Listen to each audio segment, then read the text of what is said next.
The emergency room doors burst open at 11:47 p.m., and Lieutenant Derek Vaughn's hand found Emily Carter's shoulder before she even saw him coming. He shoved her backward, hard, until her spine met the cinder block wall, and the breath left her body in a sharp gasp. Around them, patients in gowns went rigid in their chairs. A child stopped crying. The room held its breath. Vaughn leaned close enough that she could smell the coffee and contempt on his breath, and said what he'd been wanting to say since he walked through those doors. "You're just a nurse," he told her. "Act like one." Emily looked at him. She didn't flinch. She didn't look away. And somewhere above Cedar Falls, Montana, the night sky began to shake. "If this story already has you hooked, I need you to do something for me right now. Hit that follow button so you don't miss a single moment of what's coming. Like this video if you want Emily to get the justice she deserves. And drop a comment telling me what city you're watching from. I want to see how far this story travels." Now let's get back to Cedar Falls because things are about to go sideways in the worst possible way. Northgate Regional Medical Center sat at the edge of Cedar Falls like something the town had built out of obligation rather than pride. It was a regional hospital, big enough to handle trauma cases from 3 counties, small enough that everyone on staff knew everyone else's business. The building was 15 years old and looked 25. The ER waiting room smelled like antiseptic and old coffee, and the overhead lights in Bay 4 had been flickering since February. Nobody had fixed them. The maintenance request was somewhere in a pile. Emily Carter had worked this ER for 3 years. She knew which vending machine stole quarters, which supply closet had a broken latch, and which attending physician would actually listen when a nurse flagged something serious. She was 29 years old, and she kept her dark hair pulled back tight, and she didn't talk much unless she had something worth saying. The other nurses liked her well enough. The doctors mostly forgot she existed until they needed something. That was fine with Emily. She preferred it that way. She was in the middle of charting a medication update at 10:15 p.m. when the police cruisers started arriving. First 1, then 3, then more than she could count from the window at the end of the hall. Cedar Falls didn't have much by way of serious crime. The occasional bar fight, a domestic call that got out of hand, a few fender benders during snowstorms. Whatever was happening outside, it wasn't ordinary. She heard the voices before she saw the badges. Lieutenant Derek Vaughn walked into the ER like he owned the square footage. He was broad through the shoulders and carried himself the way men do when they've had authority long enough that they've forgotten what it felt like not to have it. 2 officers flanked him. A third hung back near the entrance, hand resting on his belt, scanning faces. "I need everyone who isn't treating a patient to step back and shut up," Vaughn announced. The charge nurse, Sandra Pratt, stepped forward with her clipboard like a shield. She was 53 years old, had worked this ER for 22 of those years, and she did not scare easily. "Lieutenant, can you tell me what's happening? We have patients." "I see that," Vaughn said. "I'm not asking you to close the hospital. I'm asking you to keep your staff out of my way while we handle a situation." He didn't explain what the situation was. He moved through the ER like he was walking through his own house, opening curtains, checking rooms, and his officers did the same without asking permission. Emily watched from the nurse's station. She noticed 2 things. The officers weren't looking at the patients. They were looking past them, checking corners, checking exits. And one of them was carrying a photograph. She went back to her charting. 20 minutes later, she was checking on a 67-year-old with a suspected fractured wrist in Bay 3 when Vaughn pulled the curtain back without knocking. "Carter," he said. She looked up. "I'll be right now." The patient, a retired teacher named Mr. Alderman, looked between them with wide eyes. Emily set down the ice pack she'd been repositioning, told Mr. Alderman she'd be back in 2 minutes, and followed Vaughn into the hallway. He turned on her immediately. "I've been told you accessed the patient intake log in the last hour. A specific record." "I access intake logs all shift," Emily said. "That's my job." "One specific record. If you tell me which one, I can tell you why I looked at it. I'm not here to play question and answer with you." Vaughn stepped closer. Not threatening, exactly, just eliminating the space between them like it was a tactic. "We have an active investigation. You pulled a file that is connected to that investigation. I want to know what you saw and who you talked to about it. Emily kept her voice level. I didn't know the file was connected to anything. I was checking a medication allergy flag. It came up in my queue. I looked at it, I noted the allergy, I moved on. Who did you tell? I didn't tell anyone anything. There was nothing to tell. Vaughn studied her. The way he looked at her wasn't curiosity. It was categorization, filing her into a slot. You got any military background? He asked, and the shift in subject was so abrupt she almost blinked. Why does that matter? Because the person I'm looking for has military ties, and hospital staff have been accessed before to move information. It took Emily a second to understand what he was actually saying. When she did, something went flat behind her eyes. You think I'm passing information. I think you pulled a file you shouldn't have. I told you why I pulled it. And I'm telling you that answer isn't good enough. He crossed his arms. You're going to write down everything you did tonight, everything you looked at, every person you spoke to, and you're going to hand it to Officer Mills over there, and you're going to do it before you see another patient. Emily looked at him. She thought about several things she could say. She chose the shortest one. Okay. She wrote the statement. It took 11 minutes. It was accurate and complete and said nothing incriminating because there was nothing incriminating to say. She handed it to Officer Mills, who didn't say thank you. Then she went back to Bay 3 to finish checking on Mr. Alderman's wrist. Vaughn appeared at the bay entrance while she was there. Carter, she looked up. You're done for the night. A beat. Excuse me? I'm asking hospital administration to have you removed from the floor until this investigation is complete. You are a person of interest, and your continued presence here is a conflict with my investigation. I'm on shift until 6 a.m. Not anymore. Mr. Alderman made a small sound. Emily looked at him, then back at Vaughn. I have patients. Someone else will cover your patients. His voice didn't change, didn't dip, didn't rise. He'd had this conversation before, or conversations like it, and he was comfortable in them. You can wait in the staff lounge or you can go home. Either way, you're off this floor. Sandra Pratt appeared at the edge of the bay. Her face was a complicated landscape. She wanted to fight this. Emily could see it, but she also had an ER to run and a police lieutenant with apparent authority, and she wasn't sure where the line was. Emily made the decision for her. Do what you have to do, Emily said. She said it quietly, without hostility, without performance, without anything that would give Vaughn something to push against. She untied her gloves, dropped them in the bin, gave Mr. Alderman a look that she hoped communicated something like, I'm sorry, and walked out of the bay. 2 uniformed officers walked her to the staff lounge. Not roughly, not in cuffs, but they walked on either side of her, and the effect was the same. A few nurses watched from the hallway. A patient's family member looked up from a chair and looked away fast. Sandra caught Emily's eye briefly, and Emily shook her head, barely, meaning, don't. The staff lounge was small and smelled like burned microwave popcorn. There was a couch with a worn cushion and a table with a stack of old magazines. A window that faced the parking structure. Emily sat down, and the officers left, and she was alone. She checked her phone. 11:09 p.m. She thought about calling someone, but there wasn't anyone to call. Her parents were in Billings. Her closest friend from nursing school had moved to Portland 2 years ago. She put the phone face down on the table and looked at the ceiling. She'd been in worse rooms. She'd been in much worse situations. She didn't need to tell herself that because it was already just a fact. At 11:31 p.m., she heard the first crash.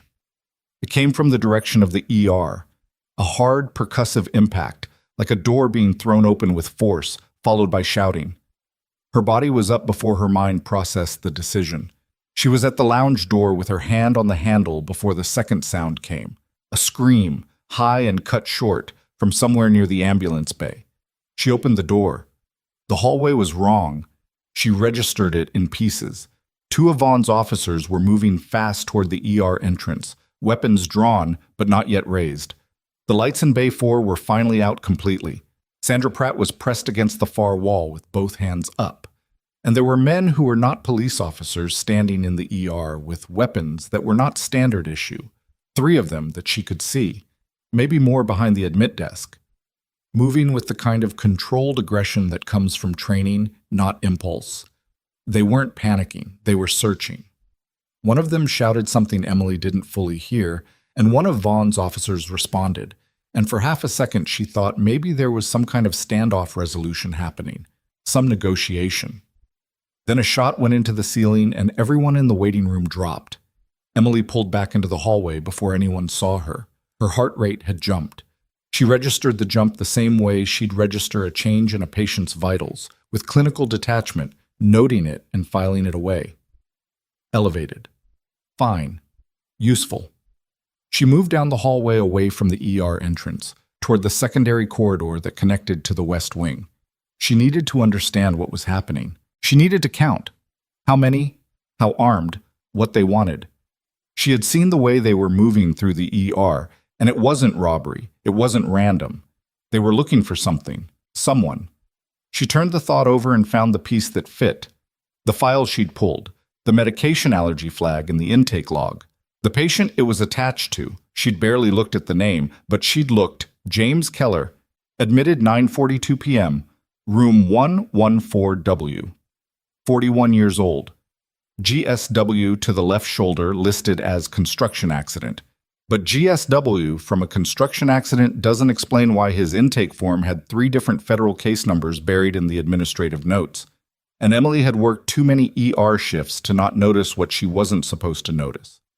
James Keller was not a construction accident. James Keller was why Vaughn was here. And James Keller was apparently why these men were here too. Room 114W was in the West Wing. She was already moving. The West Corridor was dark except for the emergency lighting, which cast everything in a dim orange that made the hallway look like something out of a bad dream. Emily moved fast and quiet along the left side of the corridor, staying close to the wall. She could hear the disturbance from the ER still. Raised voices. Someone crying. A radio crackling with static. She could also hear footsteps that were not hers somewhere behind her in the building. She reached 114W. The room was small. Bed, monitor, IV stand, one window facing the parking structure. James Keller was in the bed. He was conscious, barely, and he was looking at the door when she came through it like he'd been waiting for someone, either to save him or to finish what had been started. He was pale, and his shoulder was heavily dressed, and the monitor showed a heart rate that was too high for a man who was supposed to be resting. "Hospital's being breached," Emily said. She kept her voice low and even. "Armed men in the ER. At least 3 visible. How many are coming for you?" He stared at her. "Who are you?" "Night nurse. Trauma rotation." A beat. "Former Army. How many?" Something shifted in his face. He made a decision. 4 minimum. There's a contact inside who told them which room. "Someone on staff?" "Someone with access to room assignments. I don't know who." Emily looked around the room. The window, the door, the secondary call panel on the wall that nobody ever used because it routed to an old switchboard in the basement that the hospital had replaced 3 years ago but never fully disconnected. She moved to the window and looked out. The parking structure was 3 stories directly across. Below, in the ambulance loop, she could see one of the attackers positioned at the exterior door, covering the exit. They had outside coverage. Whoever planned this wasn't improvising. "Is there anyone coming for you?" she asked. "Anyone who knows you're here?" There was a call made. Keller's voice was tight with pain. "Before I went into surgery, a notification protocol." "How long?" "I don't know. Maybe they're already—" The sound hit the building before the lights in the parking structure blazed on. Not one helicopter. 3. The rotor wash shook the window glass, and below, Emily watched 3 black vehicles move in fast from the south access road, not slowing for the speed bumps, cutting across the ambulance loop with their lights off. Men dropped from the vehicles before they fully stopped. Dark gear, no visible insignia, moving in coordinated teams toward the building's perimeter exits. Keller closed his eyes for a moment. When he opened them, he said, "They're here." On the hospital's external emergency channel, the one that patched through to the building's intercom from outside, a voice came through that was not Vaughn's, was not any police officer Emily had heard that night. Calm, precise, used to being listened to. "This is Colonel Marcus Webb, United States Army Special Operations. Northgate Regional Medical Center is now under federal jurisdiction. All law enforcement personnel on site will stand down. We are requesting the immediate presence of one staff member, Nurse Emily Carter. This is a priority contact. Bring her to the primary ER entrance. Now. Static. Then again, without the now, as if that one word had been the colonel's one concession to urgency. Emily stood at the window with the rotor wash still vibrating through the glass. Keller looked at her. There was something in his face that she couldn't quite read. Relief, maybe, with a complicated edge to it. "They know your name," he said. "Yeah," Emily said. Down the corridor she could already hear it, the sound of the hospital changing, footsteps stopping, voices cutting off mid-sentence, the particular silence that falls over a building when something has arrived that is larger than anything the building has seen before. She thought about Derek Vaughn, somewhere in the ER, hearing his name not mentioned, hearing hers. She took one more look at James Keller's monitor, made a mental note of his oxygen saturation and pulse, confirmed the IV line was running clean, and moved her hand to the secondary call panel on the wall. She pressed the old switchboard button, the one that still technically worked if you knew it was there, and held it for 3 seconds. Then she straightened her scrubs, checked her badge on its clip, and walked back out into the corridor. The footsteps coming toward her were fast, and there were at least 6 sets of them, and they were wearing boots that hit the floor with a specific weight she recognized from a long time ago. She stood still and let them come to her. The soldier who reached her first was young, 25 maybe, with close-cropped hair under his helmet and eyes that were doing rapid target assessment, even while the rest of his face stayed completely professional. He looked at her badge. He looked at her face. He said, "Sergeant Carter?" Emily looked at him. "It's been a while since anyone called me that," she said. He stepped aside and gestured down the corridor, and 2 more soldiers fell in on her flanks without being asked, not restraining her, flanking her. There was a difference. She'd been on the other side of that formation before. They moved toward the ER. The hallway felt different now. The hospital staff pressed back against walls and doors, watching, and Emily could feel the weight of their stares without returning them.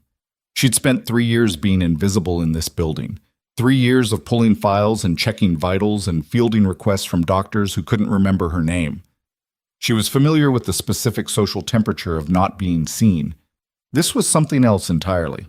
At the entrance to the ER, the soldier formation stopped. Through the doors, Emily could see the main space had been transformed. Vaughn's officers were clustered near the admit desk, some seated, all of them not moving in a way that was not voluntary. The attackers, she counted 5 now, were on the floor, secured, not going anywhere. Hospital staff were pressed against the far wall with their hands visible, some of them crying, a few just staring with expressions that hadn't fully sorted themselves into an emotion yet. Standing in the center of it all, with the kind of stillness that comes from having been in every variation of a bad situation, was a man in dark tactical gear with a colonel's insignia on his shoulder and about 20 years of doing things that didn't get discussed at dinner on his face. Colonel Marcus Webb looked up when the soldiers escorted Emily in. He looked at her for a moment. Then he nodded, once, with the specific economy of someone who doesn't waste movement, and said, "Carter, we need you in 114W. "I just came from 114W, she said.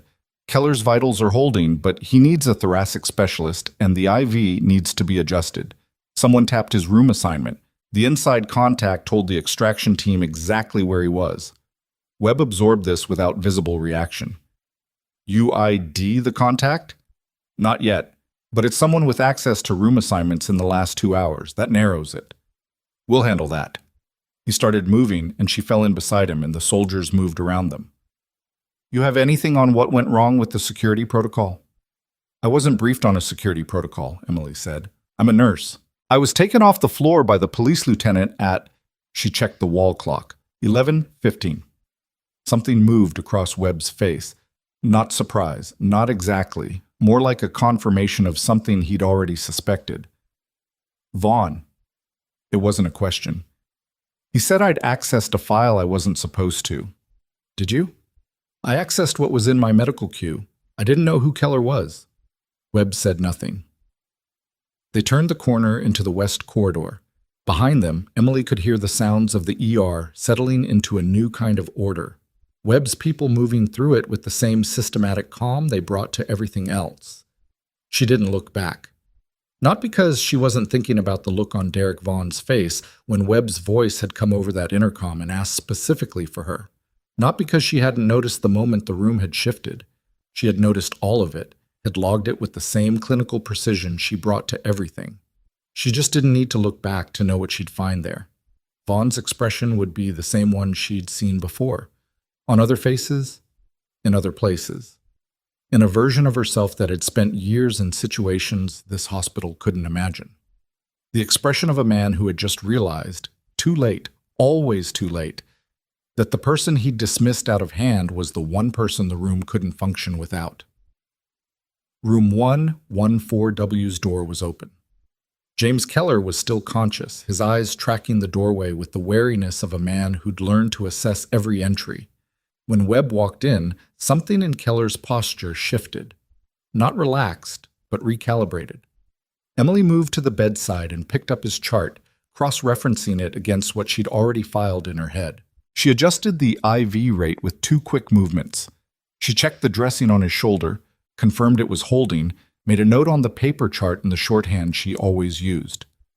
"He needs a CT of the chest cavity," she said to Webb, without looking up. "The shoulder wound is manageable, but the entry angle suggests possible secondary fragmentation.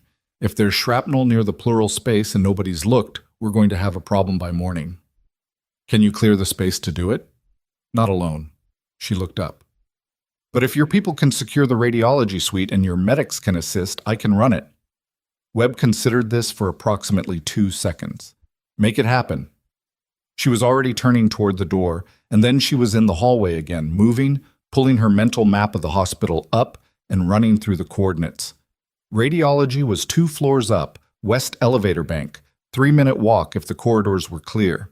She turned this over against what she knew about the attacker's ingress points, the positions Webb's team had established, the secondary stairwell she knew was currently unmonitored from the south side of the building. She'd already flagged it. She'd flagged it to one of the soldiers on the way in. She wanted to know if it was being covered. It was one of 20 calculations she was running simultaneously, quietly, without apparent urgency, in the way she'd been trained to do in situations that required the ability to maintain clinical function while everything around you was actively on fire. She turned the corner toward the elevator bank. Halfway down the corridor, she passed one of the hospital's security guards. Not Webb's people, Northgate's own security, a man named Dale, who she'd spoken to maybe 6 times in 3 years, always about something routine. He was standing against the wall with his hands loose at his sides, and when Emily walked past, his eyes moved to her and then away. She stopped. She turned around. "Dale?" she said. He looked at her.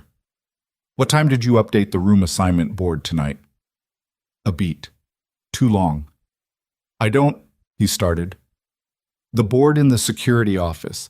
You have access to room assignments. What time did you update it tonight?" His hands weren't loose anymore. She could see the tension moving up through his shoulders, into his jaw. A man carrying something he'd thought was hidden, suddenly aware that the person asking him had figured out where to look. "I need you to stay right here," Emily said. She pulled her radio. Not her personal phone, the hospital radio she'd clipped back to her scrubs out of habit when she left the staff lounge, and pressed the channel that Webb's team had established as the secondary coordinate frequency. She'd picked that up from the soldier who'd flanked her on the way through the ER. She absorbed operational details the way other people absorbed weather forecasts, automatically, without deciding to. "Northwest corridor, 2nd floor," she said into the radio. "Security personnel, possible inside contact. Needs to be held for questioning." Then she looked at Dale. Dale looked back at her, and she could see him doing the same calculation Vaughn had done, placing her in the slot he'd built for her. Just a nurse, night shift, quiet, forgettable, and arriving at the same wrong answer. "I don't know what you think you're doing," he said. "My job," Emily said. Boots in the stairwell, Webb's people, arriving in under 40 seconds, which was faster than she'd expected and meant they had someone posted closer than she'd calculated. She filed the correction. Dale didn't run. He didn't argue. He seemed to understand in the particular way that people understand when the door has already closed, that the options he'd had 30 minutes ago were gone. The soldiers took him. Emily turned back toward the elevator bank and kept moving. Behind her, on the floor below, in the ER where everything had started, Derek Vaughn sat on a plastic chair with his hands in his lap, and the particular expression of a man watching a situation reveal itself in a direction he'd had absolutely no part in controlling. The woman he'd shoved against a wall. The woman he'd walked off his floor like a minor inconvenience, like a problem to be filed away. The woman he'd told, in front of patients and colleagues and God and everyone, was just a nurse. She was currently coordinating a federal protective operation on the second floor. His radio was being held by one of Webb's soldiers. The elevator chimed. Emily stepped inside and hit the button for radiology, and the doors closed, and the floor fell away beneath her. She didn't have time for the satisfaction of any of this. She had a patient with possible pleural fragmentation, a department to secure, a list of who'd been on the room assignment system in the last 2 hours to verify, and 3 things she'd flagged mentally that still needed to be handed off to Webb before midnight. She had too much to do. She had always had too much to do. The elevator opened on the second floor, and the lights in the radiology suite were on, and one of Webb's medics was already waiting by the suite entrance with his hands clasped and the particular alert stillness of someone who'd been told someone was coming and had taken the instructions seriously. "Nurse Carter?" he said. "That's me," she said. "Let's start with a portable chest x-ray and go from there. I need someone to pull the last 6 hours of room assignment system access logs from hospital security. And tell Colonel Webb we have a timeline problem. If Keller's been in 114W since 9:42, whoever gave them the location had it within the first hour of admission." The medic was already moving before she finished the sentence. Emily walked into the radiology suite and looked at the equipment and started building the sequence in her head. 3 floors below, through the floor and the walls and the long institutional corridors, Derek Vaughn sat in his chair. And the night was far from over. The portable X-ray unit was older than half the nurses on staff and had a tendency to drift 2 degrees left on the imaging plate, which Emily knew because she'd flagged it in a maintenance report 8 months ago that had never been acted on. She compensated for it automatically, repositioning the receiver plate by 2 finger widths and telling Webb's medic, his name was Corporal Reyes, she'd caught it off his shoulder patch, exactly where to hold it and why. Reyes didn't question her. He just moved the plate and held it steady. That was the thing about people who'd been trained to operate in difficult conditions. They didn't waste time pushing back on instructions when the person giving them clearly knew what they were doing. Emily had spent 3 years working alongside physicians who questioned her medication flags and nurses who second-guessed her charting and administrators who smiled and nodded and did nothing. 40 minutes with Webb's people, and she'd already recalibrated to a different register. She pulled the first image and studied it under the light panel. "There," she said. Reyes leaned in. "Is that fragment? Small, but it's sitting inside the margin, maybe 2 centimeters from the pleural wall." She traced it with 1 finger, not touching the image. "It hasn't migrated yet, but that shoulder took impact at close range, and the initial surgical team may not have imaged deep enough. Someone went in fast to stabilize the bleed and closed up. They didn't know what they were looking for." "What does that mean for Keller?" "It means he needs a thoracic surgeon, and he needs one before the inflammation from the shoulder repair peaks, which is going to be around 4 to 6 hours from now." She straightened up. "Who's your ranking medical officer?" "Major Okafor. She's in the ER coordinating triage." "Get her on the radio and tell her we need a thoracic consult patched in remotely, and I need someone from Northgate's surgical team cleared by your people so they can operate if we can't get a specialist physically on site by 0300. Reyes was already reaching for his radio. Emily looked at the image again. The fragment was small, maybe the size of a thumbnail clipping, and it was sitting quietly right now. But small things at the wrong place had a way of moving at the worst possible moment, which was a lesson she'd learned in a field hospital, in a location that didn't appear on most maps, under circumstances that had no parallel to anything she'd experienced before or since. She marked the image, pulled her notes together, and walked out of the radiology suite. The second-floor corridor was quieter than the ER below, but not calm. Two of Webb's soldiers were posted at the elevator bank. Another was at the far end by the stairwell door, which was now properly covered. She noted the correction to her earlier calculation without comment. The hospital staff she could see were doing the thing that hospital staff do under pressure, finding small tasks to perform, charts to check, supply closets to organize. Anything that created the feeling of function when the surrounding situation had gone entirely beyond their control. Sandra Pratt was standing at the nurse's station with a phone to her ear and a look on her face that was holding itself together through sheer experience. She was the charge nurse, which meant right now she was the de facto person responsible for every patient in this building who wasn't named James Keller, and she was doing the math on that in real time. Emily stopped at the station. Sandra put the phone on hold. Tell me Keller's going to be okay. Working on it. A beat. How are the patients? Scared. The ones who know what's happening anyway. Bay 4 family is in a room down the hall. I've got two nurses trying to keep them calm. Sandra looked at her, and for a second the professional composure cracked, just at the edges. Emily, are you okay? It was a strange question to receive. Emily thought about it for a moment with more seriousness than Sandra probably expected. Yeah, she said. I'm fine. They threw you out.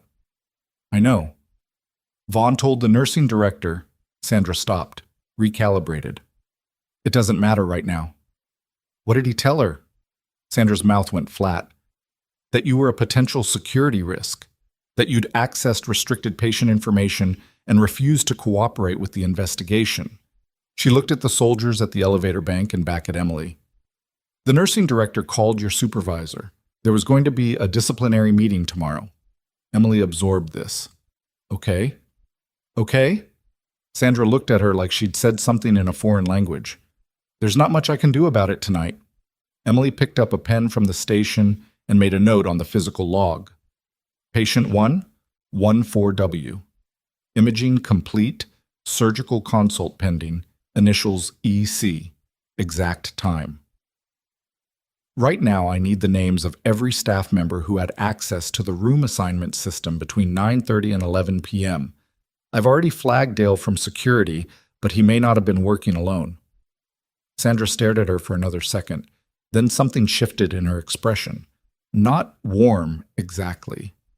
More like recognition, like she was looking at a version of Emily she hadn't previously been shown and was adjusting her mental picture accordingly. I can pull the system access log, she said. Give me 5 minutes. 3, Emily said, and kept moving. 1. The ER had been divided into zones. Webb's team had done it with the efficiency of people who'd established perimeter control in conditions considerably more complicated than a regional hospital in Montana. The attackers, Emily now had a count of 5, all secured, were in the ambulance bay under guard. The displaced hospital staff were clustered in the family waiting area off the main corridor, some of them still in the process of being interviewed by 2 of Webb's people who were asking questions with the particular flat courtesy of federal agents who are gathering information rather than having a conversation. Vaughn was still on his chair. Emily saw him from across the room before he saw her. He was talking to one of Webb's officers, not an agent, she could tell from the posture, someone mid-rank who was taking his statement without any visible inclination to treat it as particularly significant. Vaughn was doing the thing she'd watched him do since he walked into the hospital, performing authority. Leaning forward, gesturing, explaining why his chain of command superseded the one currently occupying the room. The officer taking his statement was writing things down with the expression of someone who will file the document correctly when this is over. Vaughn looked up as Emily crossed the room. She watched his face move through several things in quick succession. Recognition, a brief recalibration. And then, underneath that, something he was trying not to show. A kind of defensive sharpening, the look of someone who's been caught at something and is already building the argument for why it wasn't what it looked like. Carter, he said. Emily stopped.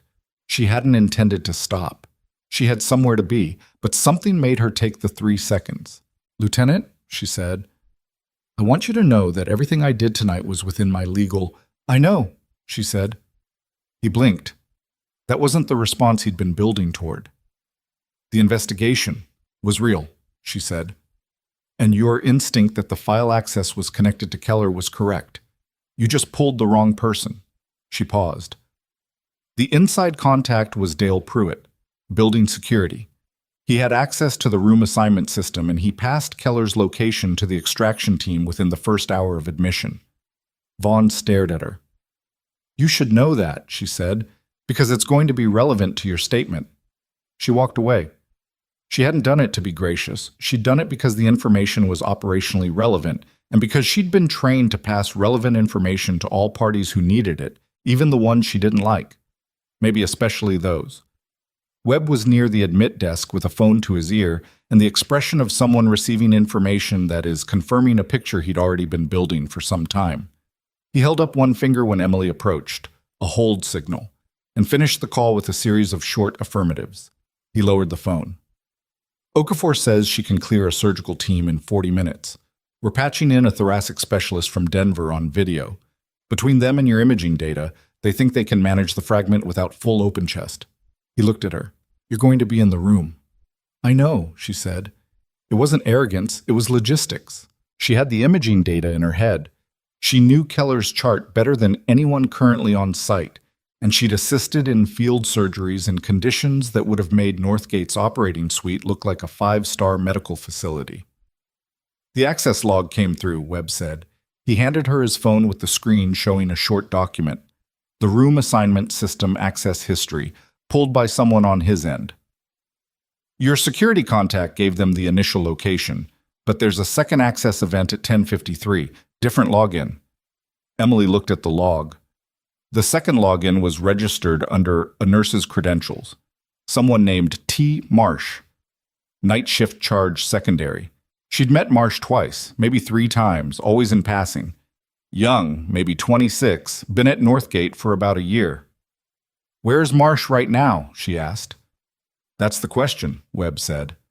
Emily handed the phone back.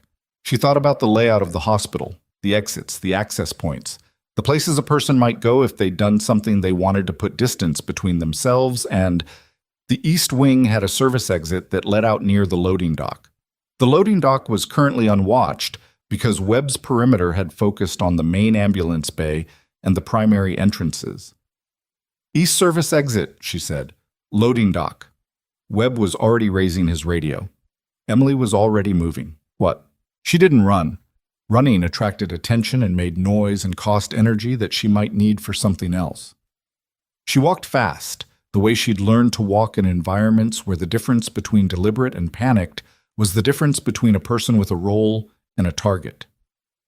The east corridor was empty. Emergency lighting only.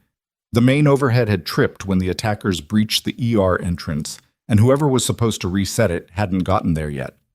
Emily moved through the orange half-dark past the supply rooms and the equipment storage and the door marked staff only. That led to the stairwell down to the loading dock level. She pushed through the door. The stairwell was cold. The loading dock level always ran cold. It was connected to the exterior, and the insulation down here had never been properly sealed. She could hear from somewhere below the sound of a door that hadn't fully latched. She went down. Marsh was at the bottom, at the loading dock door, not quite through it. He was 26 and he was terrified, which was visible in every line of his body. The hunched shoulders, the bag he was holding in one hand that was too heavy for what he'd packed, the way he turned when he heard footsteps and his face went the color of old paper. He looked at Emily. She looked at him. Trent, she said, I didn't... He stopped. His throat worked. I didn't know anyone was going to get hurt. They told me it was just a... They said they were going to move him somewhere safe, that the hospital wasn't... Who told you that? His mouth opened and closed. He was doing the calculation, what telling her cost versus what not telling her cost. And he was doing it badly, the way people do when they're scared and they haven't thought through to the end of any of the paths. Trent, she kept her voice even, not hard, even. There are 5 people in the ER right now in zip ties. Whoever they told you they were, whatever they told you this was, it's over. The only question left is what happens to you. They said, He stopped again. A man called me 3 weeks ago. Said they knew I had student loan debt. Said they'd pay it off if I just... His voice cracked. It was just a room number. I just had to give them a room number. Emily looked at him for a moment. 26 years old and carrying something too heavy that someone handed him while he wasn't looking. She knew what that felt like. Not this specific version of it, but the shape of it. The way certain kinds of people found the particular place where your pressure was highest and applied themselves to it with precision. Sit down, she said. He sat down. Right there on the loading dock steps, bag still in his hand, and she could hear him trying to control his breathing. Is there anyone else? She asked. Anyone else they recruited that you know of? He shook his head, then reconsidered. There was someone they mentioned, a contact already inside the police department. I don't know the name. They said the police contact would handle making sure the investigation didn't look too hard at the room assignment logs. Emily went very still. She thought about Derek Vaughn walking into the ER and going straight to the room assignment question. She thought about him pulling her off the floor, specifically her, the one nurse who'd accessed the Keller file. She thought about him sitting in that chair in the ER right now, giving a statement to Webb's officer, performing the role of wronged police lieutenant. She thought about the phone calls she'd heard him make, just before he ordered her off the floor. She'd been in the hallway, and he'd been around the corner, and she hadn't paid it much attention because she'd had other things to track. She paid attention to it now. She pulled her radio. Webb, she said, I need you to pull Vaughn's incoming and outgoing calls from the last 48 hours before you let him leave that building. A pause. You have something? Maybe. She looked at Marsh, still sitting on the steps with his hands clasped between his knees. The inside police contact Marsh was told about. I need to know if it's who I think it is. Marsh is with you? He didn't run fast enough. Another pause. Then Webb said, Hold his position. I'm sending someone to you. Emily lowered the radio. She looked at Trent Marsh, who was staring at the floor with the expression of someone watching their entire idea of how their life was going to go turn into something unrecognizable. He was scared and he was stupid, and he'd made a choice that was going to cost him more than a student loan ever would have, and none of that made him dangerous to her right now. When someone's coming, she said, you're going to tell them everything, the call, the timeline, what they asked for, what they told you, everything. Will it... He stopped, swallowed. Does it help me? Telling them? Emily considered the honest answer and gave it. It helps the people they were trying to hurt. Whether it helps you is not something I can promise you. He nodded slowly, like he'd expected that. Like maybe some part of him had known, when he answered that phone 3 weeks ago, that the direction he was stepping in had no clean way back. Boots on the stairwell, Webb's people, moving down toward the loading dock. Emily stepped aside to let them through, and then she turned and started back up the stairs, and her mind was already 3 steps ahead. Back to Keller in 114W, to the surgical prep that would be starting in 30 minutes, to the imaging data she needed to brief Okafor on, to the fragment sitting 2 centimeters from a membrane that had been patient so far but would not be patient forever. She was halfway up the stairwell when her radio crackled. Webb's voice, and something in it was different. Not alarm. He didn't alarm. She was coming to understand that about him. But a specific kind of compression, the verbal equivalent of a person pulling their focus down to a narrow point. Carter, we pulled Vaughn's call records. The incoming call at 2307. The one he made right before he had you removed from the floor. She stopped on the stairs. It was outgoing, Webb said. Not incoming. He initiated the call. 4 minutes, 11 seconds. To who? Burner number, which we're currently triangulating. But here's the thing. Another pause, the compressed kind. The call log from the network provider shows that same burner number received a call at 21:15, before the attackers entered the building, before the breach. Emily stood on the cold stairwell with the orange emergency light above her and did the math. 21:15 was 30 minutes before Keller had been admitted. Someone had called the burner number before Keller arrived, before there was a room number to pass, before anyone at the hospital had known who was coming, which meant the breach hadn't started with Marsh's room assignment tip. The breach had started before Keller ever reached Northgate. Someone had known he was being brought here. and that someone had made a 4-minute call to the people waiting outside. She gripped the railing in the dark stairwell, not because she needed it for balance, but because it was something solid and cold and real. "Webb," she said. "Yeah." Vaughn didn't just remove me from the floor to clear the path for the room assignment. He removed me because I'd already accessed Keller's file. He needed to know what I'd seen, and he needed me contained before I saw anything else. The radio was quiet for 3 seconds. Then Webb said, "Where are you right now?" "East stairwell, 2nd level. Stay there. I'm coming to you."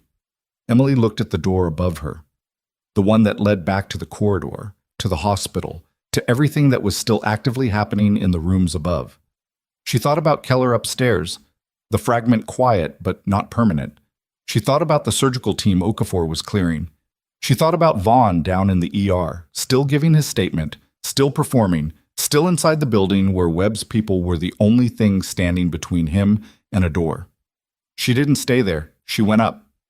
She went up because Webb would do what Webb would do, and that was fine. But Vaughn was in the ER, and the ER was between her and the stairs to the surgical floor. And if Vaughn had spent any of the last 10 minutes recalibrating, if he'd figured out that his window was closing, then the difference between Webb arriving and Vaughn doing something about it was the length of a corridor. She pushed through the door at the top of the stairwell and moved. The east corridor fed into the main hallway at a T-junction, and from there the ER entrance was maybe 40 feet to the left. Emily came through the junction and saw immediately that something had changed. The cluster of Vaughn's officers near the admit desk had shifted. 2 of them had moved, and the officer who'd been taking Vaughn's statement was talking into his radio with his back to the room. Vaughn wasn't in his chair. Emily stopped. She scanned the space in the way she'd been trained to scan, near, mid, far, exits, then back to near, and found him in 4 seconds. He was at the secondary corridor entrance on the south side of the ER, the one that led toward the administrative wing, and he was not walking casually. He was moving with the kind of controlled urgency of a man who's made a decision. She followed. The administrative wing at midnight was empty. The offices were dark. The corridor was lined with frosted glass doors and the kind of carpet that absorbed sound and made the whole place feel hermetically sealed even under normal circumstances. Under current circumstances, it felt like a place where things could happen without anyone noticing for a while. Vaughn had a head start of maybe 30 seconds. Emily narrowed the gap without running, keeping her footsteps light, moving along the left wall where the carpet runner was thicker. She could track him by the motion sensor lights activating ahead of her, each one clicking on about 10 seconds before she reached it, showing her where he'd been.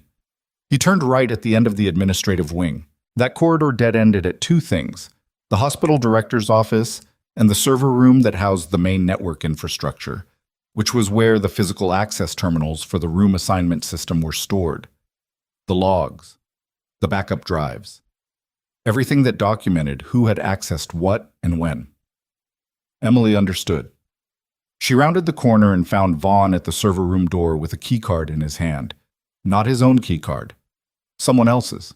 Someone who'd given it to him or someone he'd taken it from. The door had a reader and a manual handle, and it was old enough that the locking mechanism ran on a system that hadn't been updated since the hospital's last major renovation, which made it marginally slower to engage than it should have been. Vaughn got the door open. "Vaughn," Emily said. He turned. He had the keycard in his right hand, and his left hand was doing something at his side that she registered before he completed the motion. Reaching, not for a weapon. He was off-duty armed, probably, but he wasn't going for the weapon, which told her this hadn't escalated in his head to that point yet. He was going for his phone. He wanted to call someone, or delete something, or both. "You don't want to go in there," she said. "Back off, Carter. Whatever you're trying to delete is already copied. Webb's team pulled the network logs remotely 20 minutes ago." She didn't know this for certain. She suspected it. But the probability was high enough that she said it like a fact. "Going in that room doesn't help you. It makes it worse." His jaw tightened. He looked at her the way he'd looked at her in the ER, the categorization look. But it was working differently now. He was trying to fit her into a slot, and the slot kept not fitting, and she could see him getting frustrated with his own process. "You don't know what's in that room," he said. "I know you put Dale Pruitt in contact with the people who breached this hospital," she said. I know Trent Marsh got a call from a burner number that received a call from you before Keller was admitted. I know you made a 4-minute call at 23:07, and I know the person on the other end of it was waiting outside this building." She paused. "I'm not guessing, Lieutenant. I'm telling you what's already documented." Something moved across his face. Not guilt. She didn't expect guilt. Not from someone who'd built an architecture around this. More like the specific look of a man watching a structure he'd constructed carefully and over a long period of time develop visible cracks. "You can't prove—" "I don't have to prove anything." Emily kept her voice the same. Flat.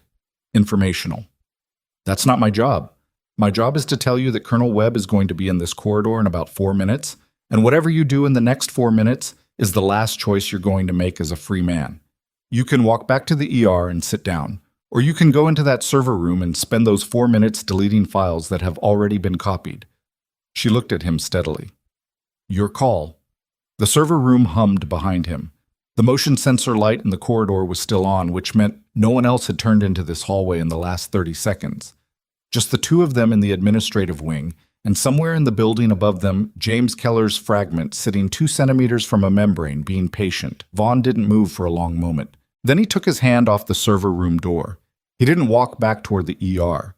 He sat down in the corridor, on the floor, with his back against the wall under the frosted glass of the hospital director's office, and he put his hands on his knees and looked at the middle distance.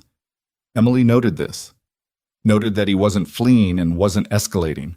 Noted the specific collapse of posture that happens when a person stops performing and runs out of something to perform. She'd seen it before. Not always in circumstances like this, but the shape was the same. She pulled her radio. "Webb, administrative wing, east corridor, server room door. Vaughn is here. He is not resisting. You need to move now before he reconsiders." She held the radio down and looked at Vaughn while she waited. "Who was on the other end of the call?" she asked. He didn't answer. "The person who called the burner before Keller arrived," she said. "The person who knew Keller was being moved to Northgate before the transport team did. That information came from inside the federal operation. That's not a Cedar Falls police problem. That's something federal, and Webb is going to find it either way." She paused. "If you tell me now, it's different than when they find it on their own." Vaughn looked at the floor. "His name is Stoller," he said. It came out flat and exhausted, like something he'd been carrying a long time. "Richard Stoller. He's a deputy director at the Regional Federal Marshal's Office." He stopped. "I was supposed to keep the hospital end clean. Make sure nobody flagged anything before the extraction team got in position." His voice had gone somewhere thin and careful, the way voices go when they're not used to admitting things out loud. "I didn't know they were going to send in armed men. They said it would be a clean extraction. Keller would just disappear from the hospital. Accidental discharge of a sedative or a monitor failure. Clean." Emily looked at him. "I didn't know about the armed team," he said again. Like repetition would change the weight of it.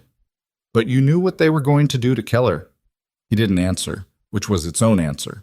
Boots in the corridor. Webb arrived with 2 soldiers and the officer who'd been taking Vaughn's statement, and the look on that officer's face when he found Vaughn sitting on the floor was the look of a man recalibrating a significant portion of his evening. Emily stepped back and let Webb's people move in. She gave Webb the name in 6 words. Richard Stoller, Regional Federal Marshal's Office. Webb's face didn't change. He filed it the way he filed everything, quickly and completely. "You get that from him?" "Just now." "He give you anything else?" "He said he didn't know they were sending an armed team. I don't know if that's true." "We'll find out." Webb looked at Vaughn, who was being helped to his feet by 2 soldiers and not resisting, not anymore. "Good work, Carter." She didn't say anything to that. She was already thinking about the surgical floor. Keller's fragment had not moved.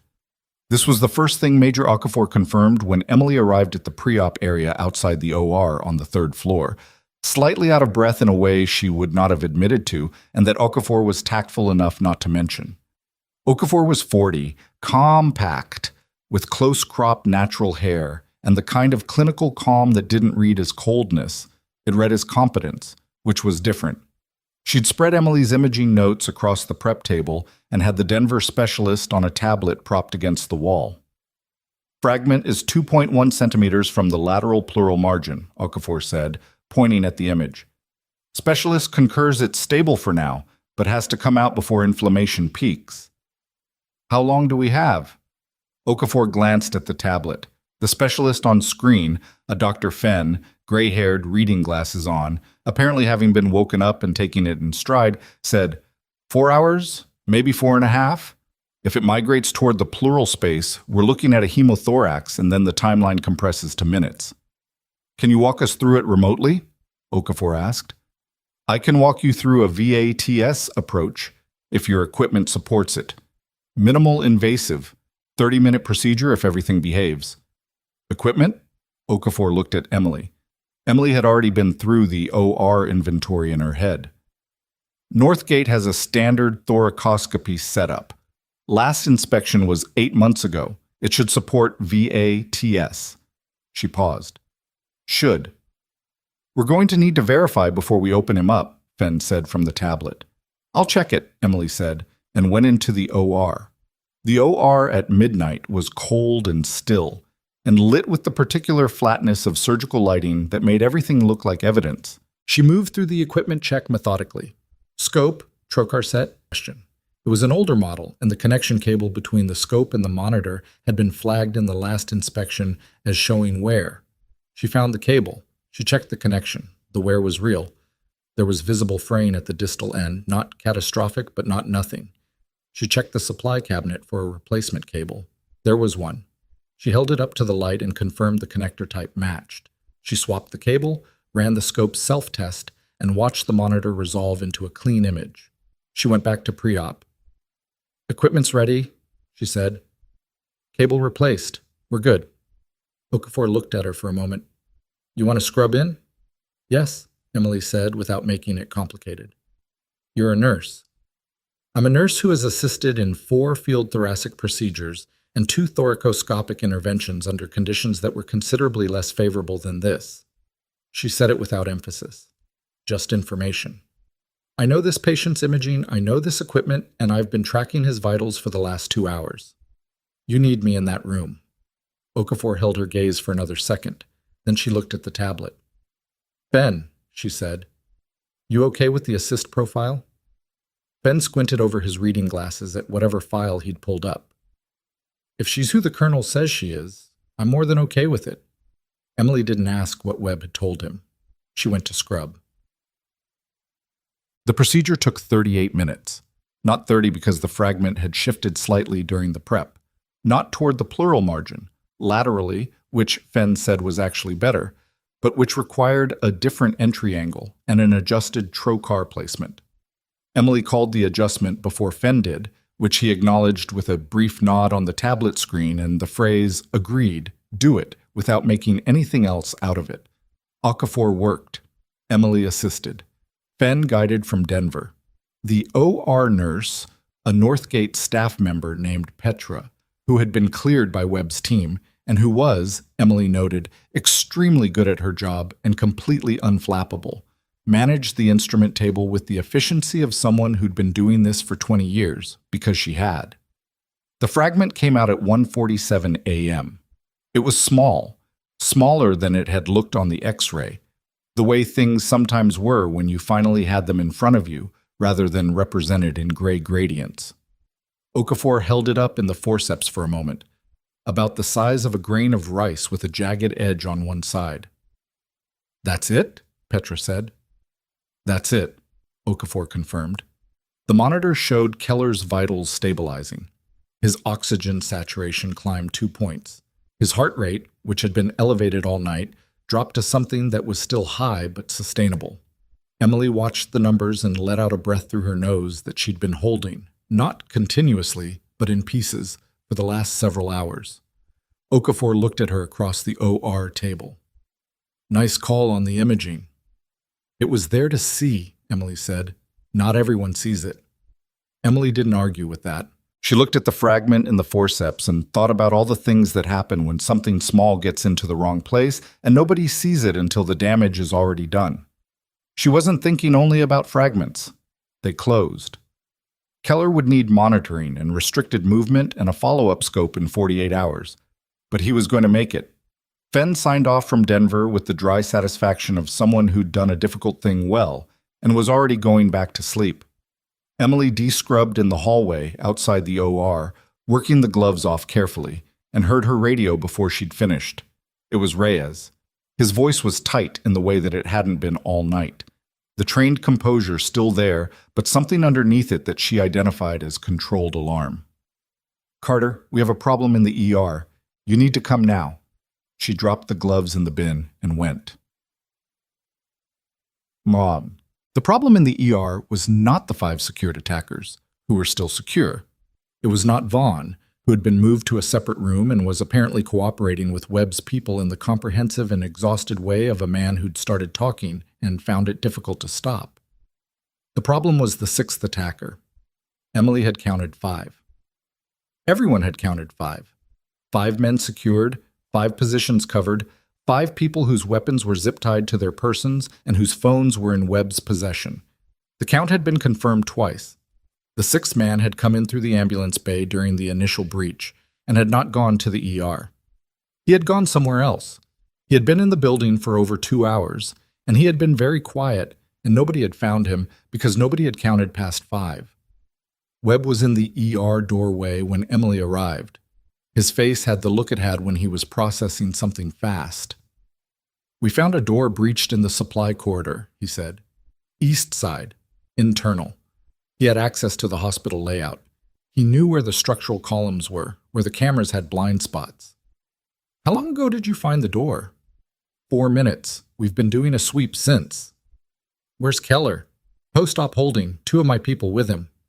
Emily thought about the hospital's layout in the way she always thought about it, not as a building she worked in, but as a space with dimensions and flow and choke points.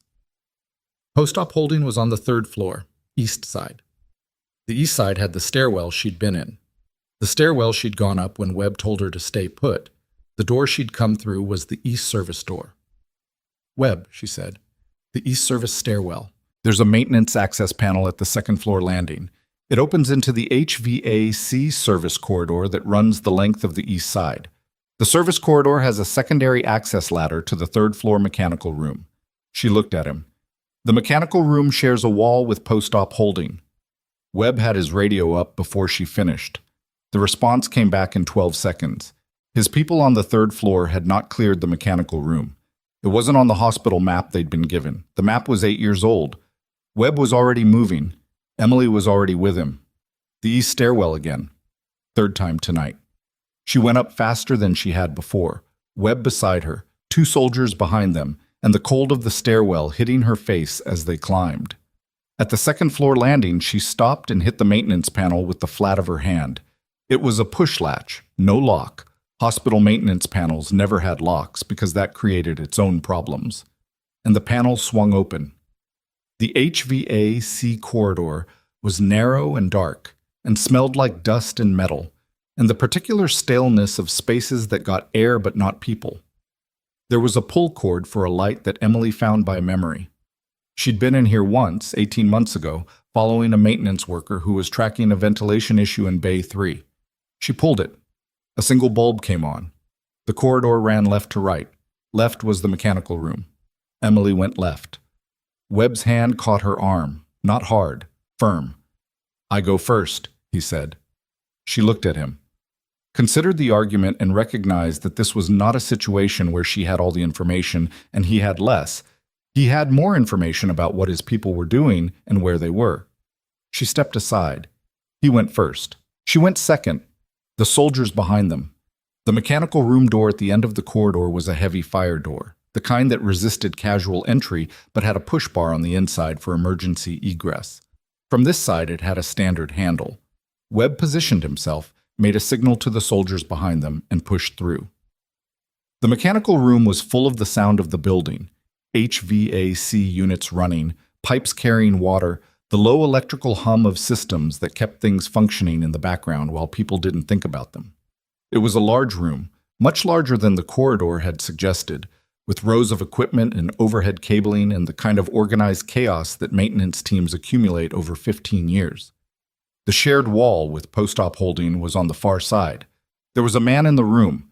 He was positioned near the shared wall, and he had what Emily recognized as a wireless signal disruptor in his hand. the kind of device that could take out a localized radio frequency in a specific radius, which would explain why Webb's people in post-op hadn't been able to reach the team on the third floor for the last 3 minutes, which was information Emily was receiving from one of the soldiers behind her in a low murmur. The man was not doing anything aggressive with the disruptor. He was holding it, and he was looking at Webb, and he was making the very fast calculation of someone who has been found before they wanted to be found. He was also holding something else in his other hand, and it took Emily 2 seconds to identify it because it was not something she'd expected. A syringe, preloaded, capped, the kind of thing you'd carry if your job wasn't to shoot someone but to get close enough to inject them. Keller was on the other side of that wall. "Put it down," Webb said.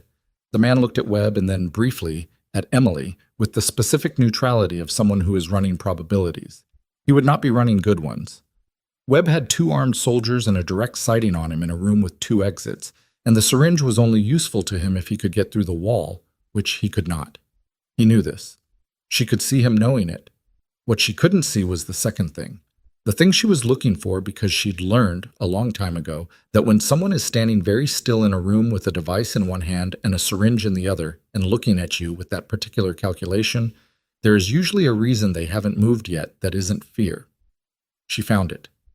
Low, near the HVAC base unit closest to the shared wall.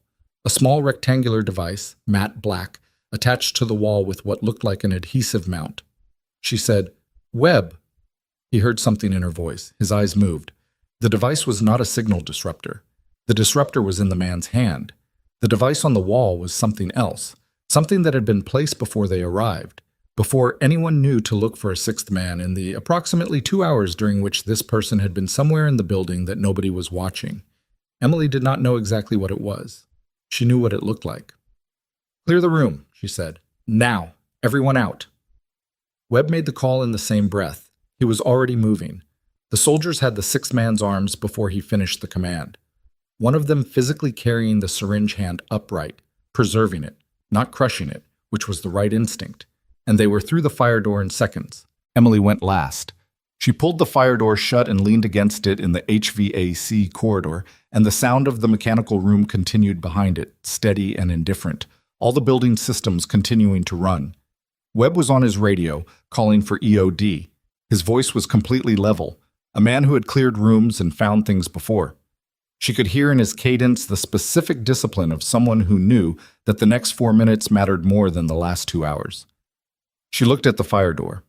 Whatever was on that wall, it had been placed while the hospital was full of patients, while Keller was in post-op holding 12 feet away on the other side of that wall, while she had been in the OR pulling a fragment the size of a grain of rice from a man's chest cavity, thinking the worst of it was behind them. She thought about what Vaughn had said. "I didn't know they were going to send in armed men." She thought about what that implied, that the people who had planned this had contingencies, layers, a 6th man nobody counted, a device nobody found, a signal disruptor to cut the frequency, a syringe for the part where you got close, not improvised, planned carefully by people who understood that the first attempt might fail. She thought about the name Vaughn had given her, Richard Stoller, a deputy director at the regional federal marshal's office who had known Keller was coming to Northgate before the transport team did, the kind of person who would understand exactly how to build something with layers. Webb ended his radio call and looked at her. "EOD is 12 minutes out," he said. "Can we move Keller?" "Not safely. Post-op moving a patient who just came out of thoracic it's a risk. Leaving him where he is also a risk." "I know." Webb looked at the door. "My people have him contained. We're holding the wall." Emily looked at her hands. They were steady. They always were. She'd been told this more than once, by people in positions to observe it, that she had steady hands. She'd never decided to have them. They were just what her hands did. "The syringe," she said. "Did they get it secured?" "Yes." "I need to know what's in it, before anything else.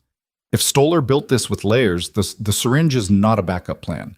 The syringe is the primary plan, and everything else is to get someone close enough to use it." Webb looked at her. "If they couldn't get to Keller with a gun," she said, "it's because Keller dead before he testifies looks exactly like what it is. But Keller dying of a sudden medical complication after a surgery." She stopped. Webb finished it. "Looks like a surgical complication." "Get me the syringe," she said. He got it to her in 90 seconds. She held the capped syringe under the corridor light and looked at the volume and the color of the fluid and the label that had been removed but not entirely. There was an adhesive ghost on the barrel that showed a partial code, 3 digits, which she recognized because she had pulled medication logs in this hospital for 3 years, and she knew which drug families used that coding system. She knew what it was. She looked at Webb. "This would have presented as a cardiac event," she said, "post-surgical. In a patient who'd already been through a thoracic procedure, who had an elevated heart rate all night, no one would have questioned it for at least 4 hours, maybe longer." Webb was very still. "The device in the mechanical room," Emily said. "Is it meant to take out the wall?" "I don't know yet. Because if it's not meant to take out the wall..." She looked at the fire door, at the HVAC system behind it, running steadily, distributing air through the ductwork to every room on the east side of the 3rd floor, including post-op holding. Webb's radio came to life before she could finish. The voice on the other end was one of his soldiers in post-op holding, and the transmission broke up twice, which meant the signal disruptor was still active somewhere, and what came through between the static was 4 words in the specific clipped register of someone reporting something they don't want to be reporting. "Sir, patient is seizing." Emily was already moving through the fire door before Webb finished processing the transmission. The mechanical room was behind her, and the HVAC device was still on the wall, and EOD was 11 minutes out, and none of that mattered as much as the fact that a man who had just survived thoracic surgery was seizing on the other side of a shared wall. And the reason he was seizing was something she could now name. She went through the fire door and back into the HVAC corridor and hit the access ladder at the far end without slowing. The ladder ran up the interior wall to the 3rd floor mechanical access hatch. She'd traced it in her head 20 minutes ago, and she trusted the trace. 8 rungs. Heavy hatch. She hit the release bar with both palms, and the hatch swung up and she came through it into a utility closet that opened into the 3rd floor east corridor 10 feet from post-op holding. Webb's 2 soldiers were at Keller's bedside when she came through the door. One of them was on the radio. The other had his hands out, in the useless position of someone who wants to help, and has no framework for what help looks like in this specific situation. Keller was on his back, full tonic-clonic, his body moving in the rhythmic violence of a grand mal that had been running for, she clocked the wall clock, calculated back to the transmission, maybe 90 seconds. His oxygen sat was dropping on the monitor. The surgical site on his chest was pulling with each convulsion, not open, but stressed. She was at the bedside in 4 steps. "Get me 10 of diazepam IV push, and I need the crash cart unlocked," she said to the soldier with his hands out, because he was the one facing her and he was capable of moving. "Cart is in the hall, blue panel. Key is on the hook inside the nursing station 2 doors down. Go." He went. She positioned herself at Keller's head, checked his airway. Open. His head had fallen to the right and she corrected it, tilting his chin up, clearing the angle. He was breathing between the convulsions. Not well, but breathing. The surgical site. She did a fast visual check. The incision was closed, no obvious bleeding, but the physical stress of sustained seizure activity on fresh thoracic sutures was a clock that was running. The other soldier said, "What do we do?" "You stand there and you don't let him fall off the bed," Emily said. "Put your hands on his shoulders. Firm, not forceful. You're not restraining him, you're containing him." The soldier did it. Webb came through the door 30 seconds after Emily, took in the scene, and had the operational awareness to stay out of the way. The first soldier came back with the crash cart and the diazepam drawn in a syringe by the pharmacy kit. Whoever had stocked this post-op cart had done it correctly, she noted. She checked the line in Keller's arm, confirmed it was running, and administered the diazepam over 2 minutes, watching the monitor. The seizure began to slow at the 90-second mark after administration. By 2 minutes, it was fragmenting, the full tonic-clonic breaking down into smaller tremors. By 4 minutes, he was post-ictal, limp and unconscious but breathing. His oxygen sat climbing back toward the low 90s. Emily stood at the bedside and watched the numbers. Her hands were steady. They always were. "What caused it?" Webb said from behind her. The The HVAC device, she said. I think it was an aerosolized agent, something that would circulate through the ductwork into this room. She looked at the ventilation grate above Keller's bed. It's why the syringe was a backup. The primary plan was ambient delivery, seizure followed by cardiac event. In a post-surgical patient, nobody questions it for hours. What agent? I need a tox panel to confirm, but based on the onset timing, the seizure presentation, and what was in the syringe. She stopped, recalculated. Organophosphate compound, modified, something that could be aerosolized without visible particulate. She looked at Webb. Get this room ventilated. Open the window, kill the HVAC on this floor, and get anyone who's been in here in the last 20 minutes checked for exposure symptoms. Headache, meiosis, excessive salivation. Webb was on his radio before she finished.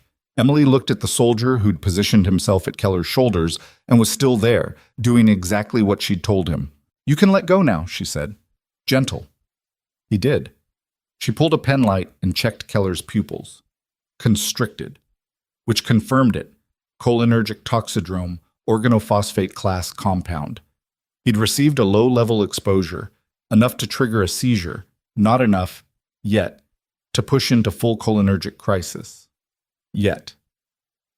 I need atropine, she said, and I need it now. The next 40 minutes were the kind that compress into a single sustained moment in memory, not because nothing happened, but because everything happened in the specific sequential logic of medical crisis management that doesn't leave room for anything outside itself. The atropine, the second line, the decision to keep Keller in post-op rather than move him, because moving him meant moving him through a corridor they hadn't fully cleared for contamination. The controlled ventilation of the room, accomplished by one of Webb's soldiers, using a manual override panel that Emily located behind a maintenance panel she'd opened with her staff keycard. The keycard that Vaughn had tried to make her hand over at 11:15 p.m. She didn't think about that right now. She thought about Keller's pupils, which were slowly beginning to dilate back toward normal as the atropine worked its way through his system. She thought about the tox panel that was running in the lab downstairs, expedited by Webb's people, results due in 20 minutes. She thought about the ventilation grate above the bed, and the device in the mechanical room, and the sixth man who was now in Webb's custody in the east stairwell, not talking, which was its own category of information.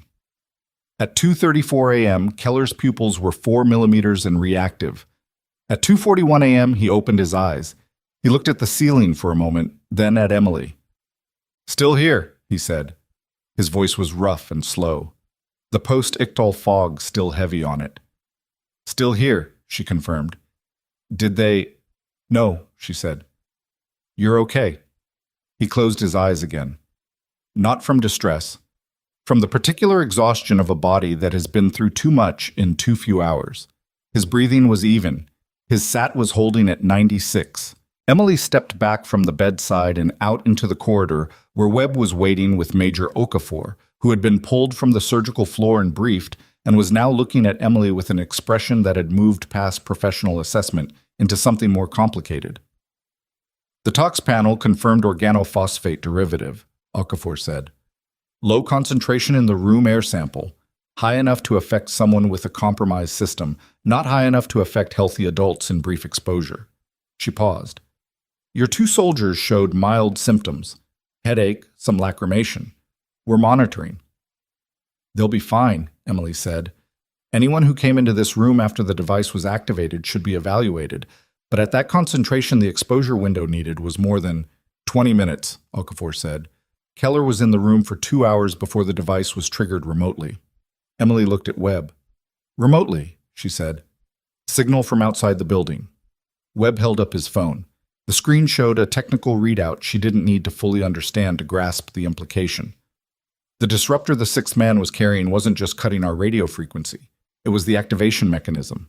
He was waiting for a specific window. Emily thought about when the window would have been. After the surgery, when Keller was stable and post-op and everyone had exhaled, when the vigilance that had been at full pitch all night had dropped half a register. When it would look most like a medical complication and least like an attack. Whoever built this had understood the psychology of it, the timing, the way human attention works after a threat appears to be resolved. Stoller, she said. We have a federal team moving on Stoller right now, Webb said. His location was triangulated 40 minutes ago. He was in Cedar Falls. Not regional headquarters. Not behind a desk somewhere in a federal building. In Cedar Falls, close enough to monitor, close enough to adjust. Emily processed this. He was coordinating in real time. From a vehicle 3 blocks from this hospital. Webb's voice was completely even, which at this point she recognized as the register he used when he was most controlled, which was when he was most angry. When the armed breach failed, he adapted. The 6th man was already in position. The device was already placed. How long ago was it placed? EOD says adhesive mount shows a placement window of 4 to 6 hours before we arrived, before the breach. Webb looked at her. He planned for the primary operation to fail. The specific coldness of that settled into the room. A man who had built his operation with a safety net that was designed to kill someone in a hospital bed after a surgery, in a way that would look natural.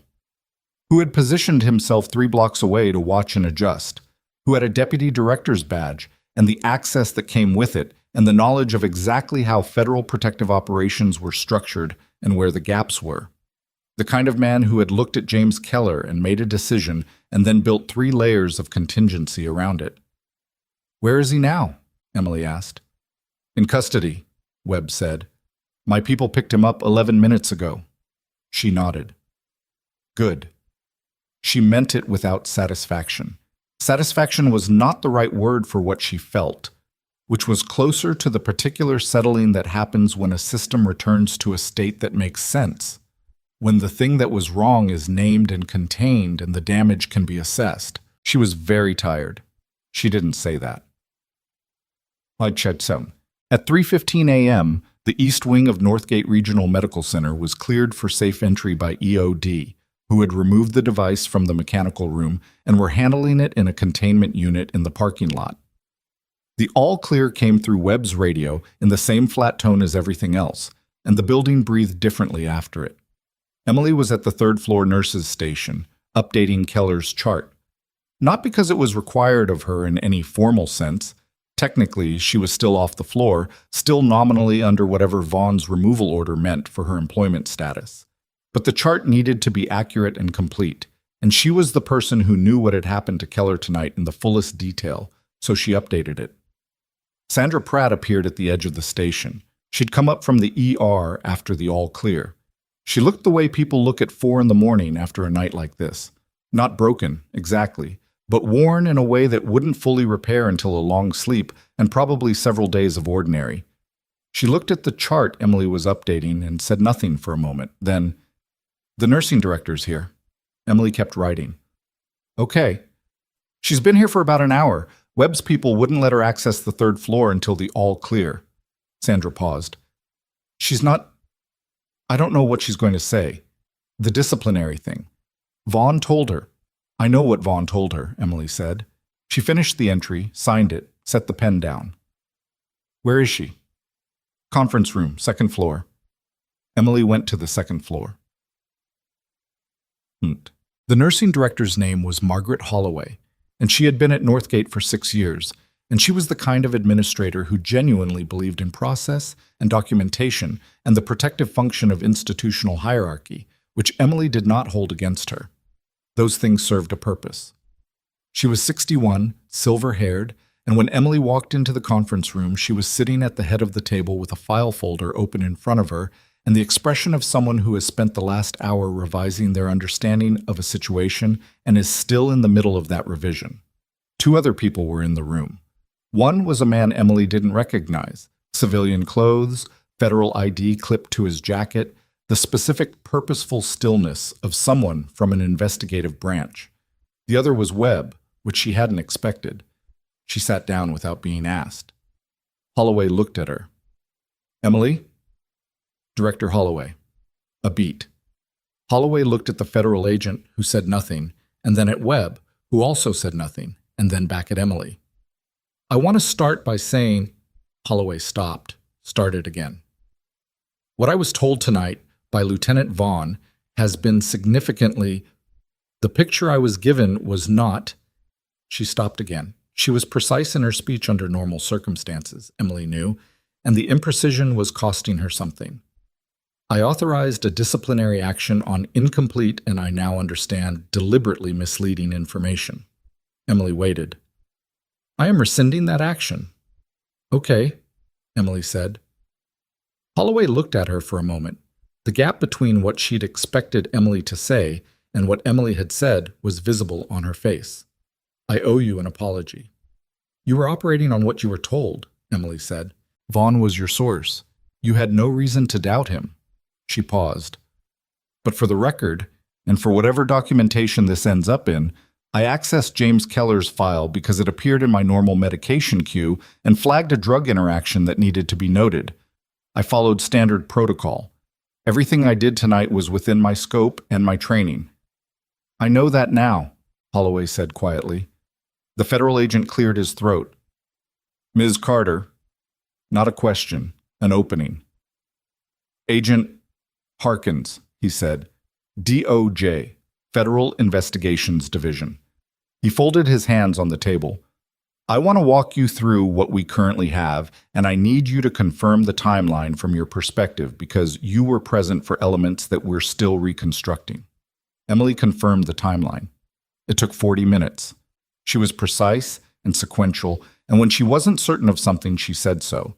And when she was certain, she said that too. Harkins asked good questions, the kind that weren't looking for confirmation but for gaps, the places where the picture was still forming. He was building something, she could tell, something that would eventually become a document that would be filed and read by people she would never meet. She told him about the file access and the medication queue. She told him about Vaughn's removal of her from the floor and the call she'd observed him making before he did it. She told him about the room assignment log, about Marsh, about the loading dock. She told him what Vaughn had told her in the East Corridor. The name, the structure, the pretense of a clean operation that had never been clean. She told him about the sixth man and the device and what was in the syringe and what it would have looked like if she hadn't identified the compound when she did. Harkins wrote everything down. At the end, he looked at his notes for a long moment. You identified an organophosphate compound by observing a seizure presentation and a partial label code, he said. Yes. And you administered atropine before the tox panel confirmed. The tox panel was going to take 20 minutes. Keller didn't have 20 minutes. Harkins looked at her. And you were right. I was right this time, Emily said. I've been wrong before. He nodded, slowly. For the record, everything you did tonight, from the file access to the atropine administration to the identification of Mr. Pruitt and Mr. Marsh to your location of Vaughn in the administrative corridor. It's all going on record as part of this investigation. It will be part of the federal case. I understand. I want to be clear about what that means. He leaned forward slightly. Vaughn, Stoller, Pruitt, this isn't a local matter anymore. This connects to a criminal network that's been under federal investigation for 14 months. Keller is the primary witness. What happened tonight was a coordinated attempt to eliminate that witness before his testimony, orchestrated by a deputy director who had access to the transport routing and the operational schedule. He paused. The charges are significant. Emily looked at him. How many people did Stoller have access to? In the marshal's office? That, Harkins said, is what we are currently determining. The room was quiet for a moment. Through the conference room window, Cedar Falls was starting to show the first diluted gray of an early morning, the kind of light that arrives before anyone is ready for it. Webb, who had not spoken during any of the debrief, said, Carter. She looked at him. Keller is awake, he said. He's asking for the nurse. Keller looked better than he had any right to. This was Emily's first thought when she walked back into post-op holding. The post-ictal fog had cleared. His color was better. He was sitting up at a 20-degree angle, which was as far up as his post-surgical restrictions allowed, and he was looking at the door when she came through it the way he'd looked at the door all night, with the wariness of someone who'd spent a long time not being able to afford to be surprised. When he saw her, something in his face settled. You're the one who pulled the fragment, he said. Okafor pulled it, she said. I assisted. Okafor says differently. Emily moved to the bedside and checked his pupils. 5 millimeters, reactive, normal, and looked at the monitor.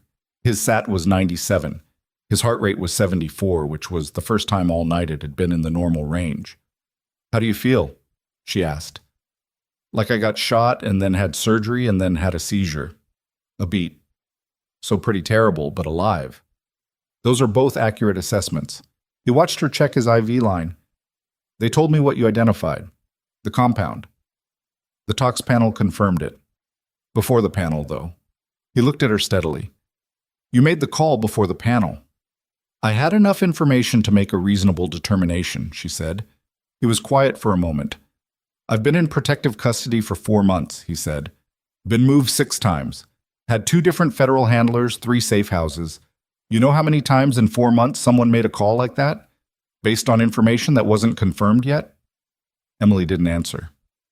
"Once," he said. "Tonight." She set down his chart. "Get some rest," she said. "You have a follow-up scope in 48 hours, and your body has been through significant stress. Sleep is the most useful thing you can do right now." He almost smiled. It didn't quite make it to his face, but it was close. "Yes, Sergeant." She walked out of the room. In the corridor, she leaned against the wall for a moment with her eyes closed. Not long, 10 seconds, maybe 15. The kind of pause that isn't rest, but is acknowledgement. She was tired in the specific way that comes not from physical exhaustion alone, but from the sustained state of attention that doesn't allow for error, the kind she'd learned to maintain a long time ago in places where the cost of losing it was immediate and irreversible. She'd maintained it all night. She was still maintaining it, because the night wasn't over. She straightened up and went back to the corridor. Boss. Richard Stoller was brought into Northgate Regional Medical Center at 4:08 a.m. This was not the plan. The plan had been to process him at the federal field office, but 2 things had changed.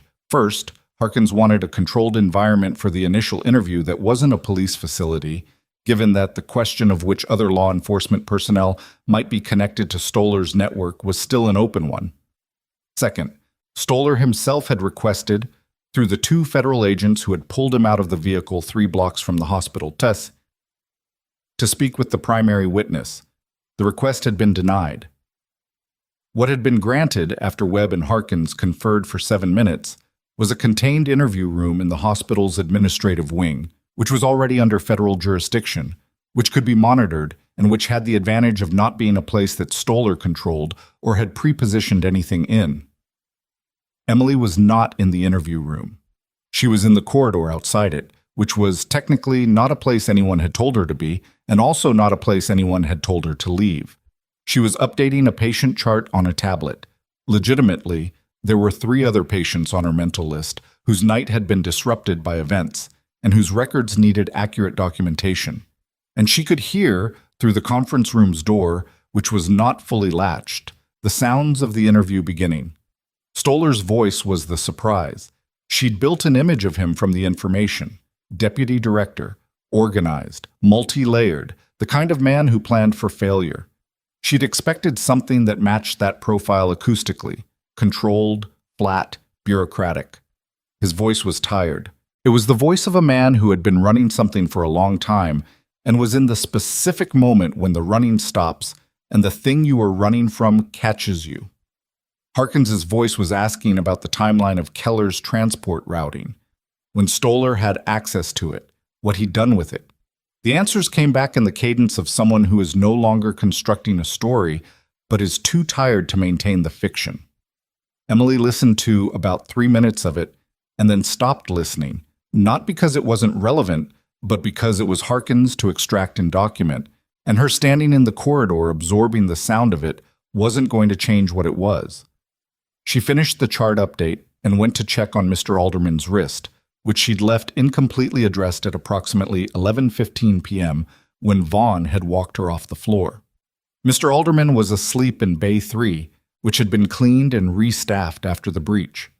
His wrist had been properly splinted by another nurse at some point during the chaos, and his chart showed he'd been given appropriate pain management. He was snoring lightly. Emily stood at the edge of his bay and looked at him sleeping. 67 years old, a retired teacher, admitted for a suspected fractured wrist on a night that had become something no one in this hospital would forget. She fixed one small notation in his chart, a medication flag she'd identified earlier and never had the chance to formally document. Then she moved on. Man. At 5:22 a.m., Derek Vaughn was escorted out of Northgate Regional Medical Center in handcuffs. Emily was at the nurse's station on the first floor when it happened. She didn't go to the window. She didn't position herself to watch. But she was there, and the ER was there, and the hospital staff who had been present all night were there, some of them still in their original positions, some cycling back in from wherever they'd been held during the breach. And the sound of it carried. Not dramatic. That was the thing about real moments. They were rarely as cinematic as what preceded them. Vaughn walked out of the administrative wing flanked by 2 federal agents, and he was in handcuffs, and his badge was not on his belt. He was looking at the floor. Not in shame, she thought, or not only in shame. More like someone looking at the floor because it was the only surface in the room that wasn't looking back at him. The ER staff watched in silence. Nobody said anything. Nobody cheered or jeered or commented. They just watched, with the expressions of people who were exhausted and would process this later, when the adrenaline had finally metabolized and the full scope of the night had settled into something they could hold at arm's length and examine. Sandra Pratt was at the nurse's station. She watched Vaughn pass, then turned back to her screen. "You okay?" she said to Emily. "Yeah," Emily said. "You don't look okay." "I look fine." "You look like someone who's been awake for 22 hours after getting shoved into a wall by a police lieutenant before single-handedly managing a federal protective operation." "That's an overstatement," Emily said. "Emily." Sandra's voice had something in it that was not purely professional. "You can say you're tired." Emily looked at her. "I'm tired," she said. Sandra nodded. "Good." She turned back to her screen. "I'll cover your last patients. Go sit down." Emily went and sat down. Not in the staff lounge. She wasn't going back in that room tonight. She found an empty bay at the end of the ER and sat on the edge of the bed with her feet on the floor, and she looked at the wall, and she was very still. She'd been in situations before that required everything she had. She'd given everything this one required. That was how it worked. You gave what was needed, you did what needed doing, and when it was over, you sat down and let the gap between what you'd held and what you could put down slowly narrow. She was in the middle of narrowing it when Webb found her. He knocked on the bay frame, which she appreciated. He came in and stood with his hands at his sides and didn't make anything performative out of the fact that she was sitting on a hospital bed in an empty bay at 5:30 in the morning with the look of someone who had given a very large portion of themselves to the last 6 hours. "Keller's stable," he said. "Stoller's talking. Vaughn already gave us Stoller's name, and now Stoller is giving us the names above him." He paused. "There's a chain. This goes several levels up from a deputy director." "How many levels?" "More than we expected." He looked at her steadily. "What you did tonight, identifying Marsh, locating the 6th man, calling the compound, Harkins is including all of it in the federal record. I want you to know that." "Okay," she said. "There's going to be a formal debrief in a few days when things have settled." He held her gaze. "And there's going to be a conversation from my department about your service record, your current role, what tonight demonstrated." She looked at him. "I'm a nurse, Colonel." "You're a lot of things," he said. "Tonight I was a nurse." She said it without defensiveness, just as a statement of what was true. "That's the job I was doing, in the building I work in, for the patient in my hospital." Webb was quiet for a moment. "Fair enough," he said. He left her alone. She sat in the empty bay for another 10 minutes.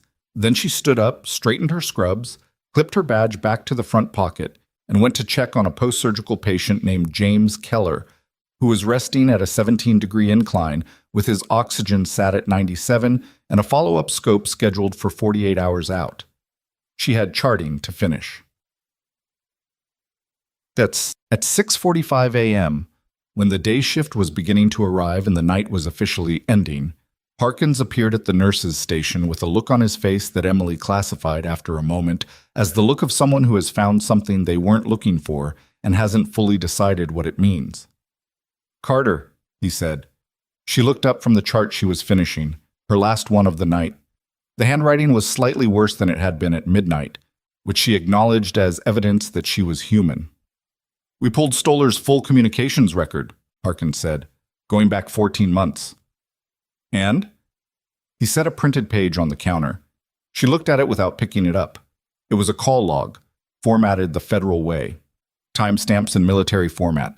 Numbers redacted except for the last 4 digits, duration in seconds. She scanned it. One number appeared 4 times in the first month of the log, then stopped. The last 4 digits were 4471. She knew that number. Not because she'd called it, because it had called the hospital's main line twice in the last 6 weeks. She'd seen it in the call log when she'd had to pull contact records for a patient's insurance query, the kind of administrative task that landed on nurses because there was nobody else to do it. She'd noted it without knowing what she was noting. 2 calls to the hospital's main line, both transferred to the same extension. The extension for the hospital's director of operations. A man named Paul Greer, who had been at Northgate for 3 years, who had access to every operational system in the building, who had the administrative authority to override room assignments, approve vendor access, and, she was building this in real time, who would have known about the Federal Protective Protocol for high-value witnesses because the hospital's MOU with the Federal Marshal's Office required an administrative contact. The administrative contact on the Northgate MOU was Paul Greer. She picked up the paper. "Where's Greer right now?" she said. Harkins' face told her the answer before he said it. "He left the building," Harkins said. 20 minutes ago. Day shift administrator on duty says he came in early, said he'd heard about the incident and wanted to assess the facility's status. He was in the building for," Harkins checked his notes, "approximately 9 minutes. 9 minutes in the building that housed the server room, the backup network drives, the physical access logs, the things that hadn't been remote wiped because they were physical, the things that Vaughn had tried to get to and hadn't, because Emily had been in the corridor between him and the server room door, the things that Greer had just had 9 minutes alone with." Emily set the paper down. "The server room," she said. Harkins was already on his radio. Emily was already at the elevator. The server room door was closed when she got there, and it looked exactly as she'd left it. The keypad reader, the manual handle, the faint smell of dust and electronics from the gap at the bottom. She badged it open with her staff card and pushed through. The backup drive array was against the far wall. A tower of black drives and a rack mount, each one labeled with the system it served. The room assignment system drive was the third from the top, labeled R assign in white tape that someone had put there years ago and never updated. The drive was gone. The slot was empty and the mounting brackets were slightly bent, the way they get when something's been removed in a hurry by someone who wasn't careful about it. Emily stood in the server room and looked at the empty slot. Greer had the drive. And Greer had a 9-minute head start in a city that had 3 highways out. She turned and walked out of the room, fast, and in the corridor behind her she could hear Harkins's voice on the radio, calm and clipped, giving a description and a direction. And she was calculating what was on that drive. The room assignment logs, the access timestamps, the full documentation of who had accessed what and when and from which terminal, all of which existed in the remote backup Webb's team had pulled. But the physical drive held additional metadata that the remote pull might have missed, the kind of granular timestamp data that defense attorneys use to create reasonable doubt in federal cases. And if Greer had it and destroyed it, her radio crackled. Reyes's voice. "Carter, we have an issue." She stopped in the corridor. Keller's monitor just flatlined. She ran. Not the controlled fast walk she'd been using all night to preserve energy and avoid broadcasting urgency to patients in the corridors. She ran because a flatline monitor in a post-op room with a patient who had been exposed to an organophosphate compound and had seized 40 minutes ago and whose surgical site was under stress was not a situation that permitted the courtesy of composure. The elevator was open. She took it. 3rd floor in 18 seconds. She was through the post-op holding door before Reyes finished transmitting. The room was not the scene she'd braced for. Keller was in the bed, awake, sitting up slightly, looking at the monitor with the expression of a man who is alive and aware that something is happening around him that he doesn't fully understand. The monitor was showing a flat line on the cardiac lead, but the oxygen sat was reading 96, and the respiratory trace was normal, and Keller's color was She crossed to him in 4 steps and put 2 fingers to his wrist and found a pulse that was steady and slightly elevated and absolutely present. She looked at the monitor. The cardiac lead had detached. The electrode on his left side, the one that connected to the lead wire that fed the waveform, had come loose, probably when Keller had shifted position in his sleep or during the residual movement from the earlier seizure. The adhesive on post-surgical patients ran thin when the skin had been prepped, and this electrode was at the edge of the prep zone. She reattached it. The flat line resolved into a normal sinus rhythm on the monitor, 68 beats per minute. Clean. She stood at the bedside for a moment with her hand still on Keller's wrist and her eyes on the monitor and the specific quality of the last 30 seconds, the sprint, the door, the brace second before she'd assessed the room, moved through her and settled somewhere she wouldn't examine until later. Electrode, she said to Reyes, who was at the door. He looked at the monitor, at Keller, back at the monitor. He's okay? Lead detached. She smoothed the electrode back down, confirmed the adhesion. He's fine. Well, Reyes let out a breath that he'd been holding in the professional way. Not visibly, but the release was audible. I know. She checked Keller's pupils again, still normal. It's okay. Keller looked at her. You ran, he said. I walked quickly. You ran. There was something in his voice that wasn't amusement, but was adjacent to it. The specific register of someone who is alive and is registering, with some surprise, the evidence that other people cared whether they stayed that way. Thank you. She didn't answer that. She adjusted his blanket, confirmed his IV was running, looked at his chart one more time. Then she stepped out of the room and stood in the corridor and pulled out her radio. Reyes? She kept her voice even. False alarm on Keller. He's stable. Lead detachment. A pause. Then Webb's voice, not Reyes's. Copy. Greer, she said. Where are we? Federal units picked him up on Route 9 heading north, Webb said. 19 minutes out of Cedar Falls. The drive was in his bag. She closed her eyes for 1 second. Intact? Intact. He didn't have time to destroy it. A beat. He was driving a hospital facilities vehicle, one of the maintenance vans. Another beat, and this one carried something she hadn't heard in Webb's voice before, a specific dry quality that might, in different circumstances, have been the precursor to something like dark humor. He had a Northgate Regional parking pass on the dash. Emily opened her eyes.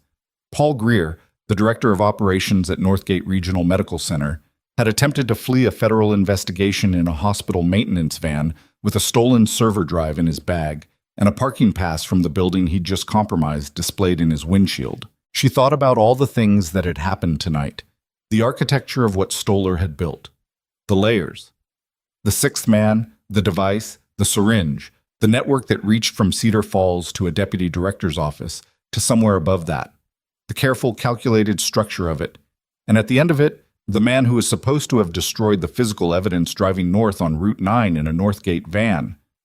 Harkins has the drive, Webb said. It's going directly to federal custody.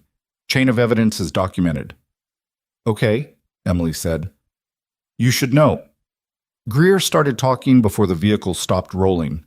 Webb's voice was completely neutral. He's already given Harkins 2 names above Stoller. She leaned against the corridor wall. Not for support, just to be against something solid. It's over, she said. Not a question. The operation is over, Webb said. The legal process is going to take a while. I know how that works. Yeah, he said. You would. The day shift arrived in waves. Emily watched them come in from the nurses' station, the 7 a.m. rotation. Some of them already aware that something significant had happened. Some of them walking in cold and getting the first pieces of it from colleagues with the hollow-eyed look of people who hadn't slept. The ER had been cleaned and reorganized by Webb's people and Northgate's own overnight janitorial staff, and it looked superficially like an ER. The same admit desk, the same bays, the same flickering light in Bay 4 that still hadn't been fixed. But the building felt different. Buildings do after things happen in them. She didn't know if that was a real phenomenon or a projection, and she'd never been able to fully decide. Sandra Pratt gave a handoff briefing to the incoming charge nurse that was the most comprehensive thing Emily had ever heard Sandra produce. Clear, sequential, medically precise, and entirely devoid of editorial comment about what had happened, which was its own form of professionalism. She listed every patient, every status, every medication, every outstanding order. She listed Keller as J. Doe, trauma, third floor post-op, per federal instruction. She noted the lead detachment incident and its resolution.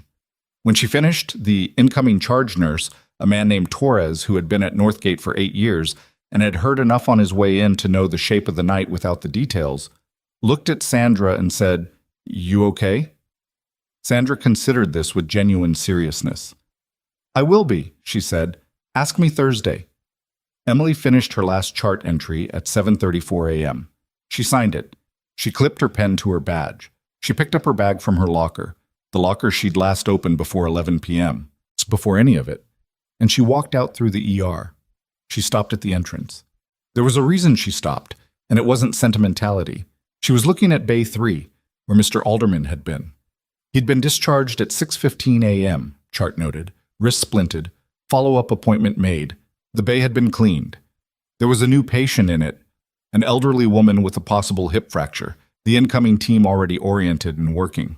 The hospital was running. It always ran. That was the thing about hospitals that people who didn't work in them sometimes didn't understand. They didn't stop. Not for anything.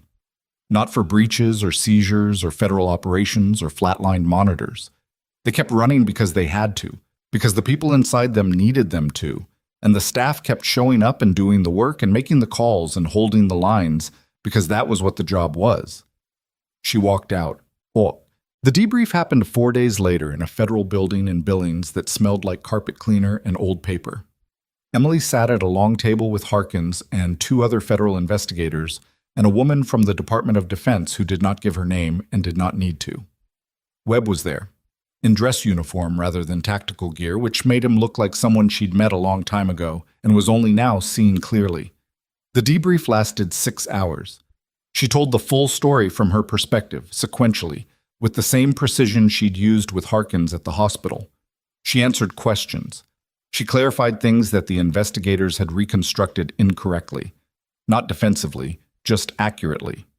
She ate half a sandwich at lunch and drank 3 cups of coffee that were worse than the hospital's, which was a significant achievement in the wrong direction. At the end of it, the DOD woman said, "Your service record is being formally reviewed for commendation." Emily looked at her. "I was a nurse doing her job." "You were a decorated Army combat medic working as a civilian nurse who identified an organophosphate poisoning under active threat conditions, managed a thoracic surgical assist without a primary surgeon present, located and contained an inside collaborator, secured a federal witness, and preserved physical evidence that is now central to a multi-defendant federal prosecution." The DOD woman said this without particular inflection, the way you state facts. Call it whatever you'd like. The record reflects what it reflects. Emily didn't have an answer for that. She drank her bad coffee. Webb walked her out afterward through the federal building's lobby and into the November air of Billings, which was cold and carried the particular smell of a city that sits at altitude, dry and thin and clean in a way that Cedar Falls wasn't, Cedar Falls being river valley air. "The charges," Emily said, "stole her. Conspiracy to commit murder, obstruction of justice, misuse of federal office, 11 counts relating to the criminal network Keller was testifying against," Webb said. "Vaughn, accessory, obstruction, misuse of authority, 4 additional counts pending.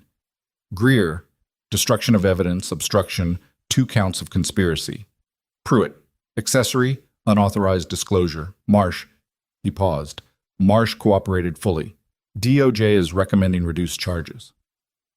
"He was 26, Emily said. It wasn't an argument, just a fact she was noting. "I know. Someone found the exact amount of pressure he couldn't carry and applied it." She looked at the Billings skyline. "That doesn't excuse it, but it's the truth of how it worked." "Yeah," Webb said. They stood outside the federal building for a moment in the cold. "The 6th man," Emily said, "plea agreement in progress. He's giving us the supply chain for the compound. Webb looked at her. The compound was synthesized by a network operating out of 3 states. Keller's testimony was going to expose the financing structure. That's why the operation was what it was. Not a clean hit, but something deniable. Something that would have looked like a medical complication. Because a dead witness who looks like a medical complication doesn't generate the same investigation as a dead witness who looks like a murder. Exactly. She thought about that, about the specific intelligence of it, about a system that had been built to be invisible, that had nearly succeeded in being invisible, that would have succeeded except for a medication allergy flag in a nurse's queue at 10:15 p.m. that she'd accessed and noted and not forgotten. The smallest things. Go home, Carter, Webb said. Sleep. I will, she said. She meant it this time. Northgate Regional Medical Center issued a formal statement 11 days after the incident. Emily read it at her kitchen table on a Tuesday morning with the coffee she made at home, which was considerably better than the federal buildings. The statement was 3 paragraphs and had clearly been written by someone in legal counsel and reviewed by someone in public relations, and had the texture of language that had been handled by multiple people with competing concerns. It acknowledged that events had occurred. It commended staff for their response. It noted that operational protocols were under review. In the 3rd paragraph, it referred to an employee whose actions during the incident reflected exceptional professional commitment, without using her name, which she thought was either deliberate legal caution or an oversight, and she couldn't tell which. Margaret Holloway called her personally that afternoon.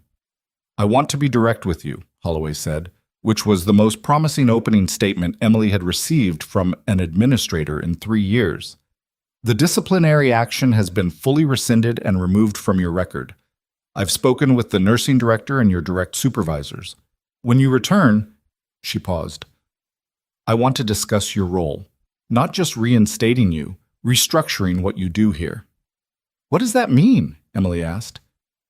The emergency trauma program has been operating without a lead coordinator since March. The position was posted and we had difficulty filling it with the right person. Another pause. I think we've been looking at the wrong pool. Emily looked out her kitchen window at Cedar Falls, which was gray and cold in November and looked exactly like itself, the way it always did. I'm a floor nurse, Director. You're a floor nurse with a trauma medicine background, tactical medical training, and the demonstrated ability to coordinate a complex medical response under active threat conditions. Holloway's voice was careful, precise. The coordinator role would keep you clinical. You'd still have patient contact, but you'd also be setting protocols, training staff, building the triage system we should have had years ago. Emily was quiet for a moment. I have conditions, she said. I expected you might. Staff protection protocols, a formal escalation path for nurses who are being pressured by external parties, law enforcement, administration, anyone, during patient care. Written, posted, enforceable. She paused. And the maintenance request backlog. Bay 4's light has been broken since February. There was a brief silence. The light, Holloway said carefully, I can have fixed by end of week. Good, Emily said. The rest, I'll put in writing. I'll read it, Holloway said. And then, after a moment, in a different register, Emily, I'm sorry for what happened. Not just the statement I'll give you formally. I'm sorry. Emily looked at her coffee. It was going cold. I know, she said. I'll see you Monday. A hard sound. She went back on a Monday, as she'd said. The ER was the ER.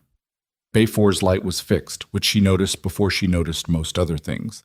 The way you notice when something that has been wrong for a long time is finally right. Torres was on charge. 2 of the nurses she'd worked with for years were on rotation. The vending machine near the break room still stole quarters. She was at the nurses' station reviewing handoff notes when one of the newer nurses, a young woman named Bree, who had been at Northgate for 5 months and whom Emily had spoken to maybe 4 times, always briefly, appeared at the edge of the station with her badge still crooked from being clipped on in a hurry, and her expression carrying the particular nervous seriousness of someone about to say something they've rehearsed. Carter, she said. Emily looked up. I was here that night, Bree said. The night with the everything. I was on the early part of the shift before it happened, and then they held us in the family waiting area, and I heard—" She stopped, reorganized. "I heard what you did. From Torres, and from Sandra, and from a couple of the others." She paused. "I just wanted to say, I want to be like you someday." Emily looked at her. 23, maybe 24. A crooked badge and rehearsed sincerity and the specific eagerness of someone who is new enough to the work that it still feels like a calling rather than a grinding. She thought about all the things she could say, about the army and what it cost, about the years of making herself small in this building, in this ER, being the nurse nobody looked at until they needed something, about the night that had happened and all the things that shouldn't have had to happen for her to be standing where she was standing. She thought about a patient named James Keller, who was alive because a medication flag had appeared in her queue at 10:15 p.m. and she had looked at it instead of dismissing it. Such a small thing, such an ordinary act of attention. "Take care of people first," Emily said. "Everything else will follow." Bree nodded. Started to say something else, then didn't, because the ER was already producing the sounds that meant there was work to do. An incoming ambulance, a call light, Torres's voice from across the room flagging a patient in Bay 2. The ordinary sounds of the place. Bree went toward them. Emily turned back to her handoff notes. Look that. Here is what the night in Northgate Regional Medical Center teaches, if you're willing to sit with it. Not the tactical part, not the forensic part, the human part. Derek Vaughn looked at Emily Carter and saw a category. A nurse. Night shift. Quiet. The kind of person you move around when they're in your way. The kind you don't look directly at, because looking directly would require acknowledging that they're fully there. He'd spent enough time with authority that he'd stopped being curious about the people beneath it. And that incuriosity, that practiced, comfortable, institutional incuriosity, is what undid him. Not cleverness, not a trap. He simply never bothered to ask who she was. The people who underestimate quiet people are always making the same error. They're reading absence of noise as absence of substance. They're confusing stillness with emptiness. They look at someone who doesn't perform their capability and conclude there is no capability to perform. Emily Carter wasn't quiet because she had nothing to say.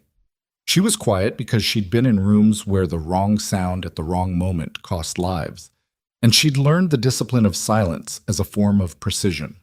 Every word she used, she meant. Every action she took, she'd already run through the consequences of. The steadiness that other people read as meekness was the product of years of learning to function when functioning was the only option.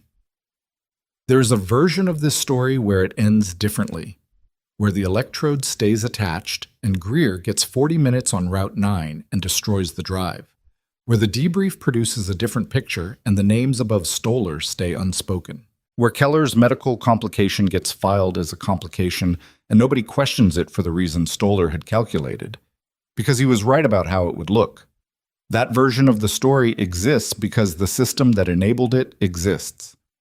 Because people like Vaughn are not rare. Because institutions protect themselves by default, and the people inside them often don't ask the questions that need asking.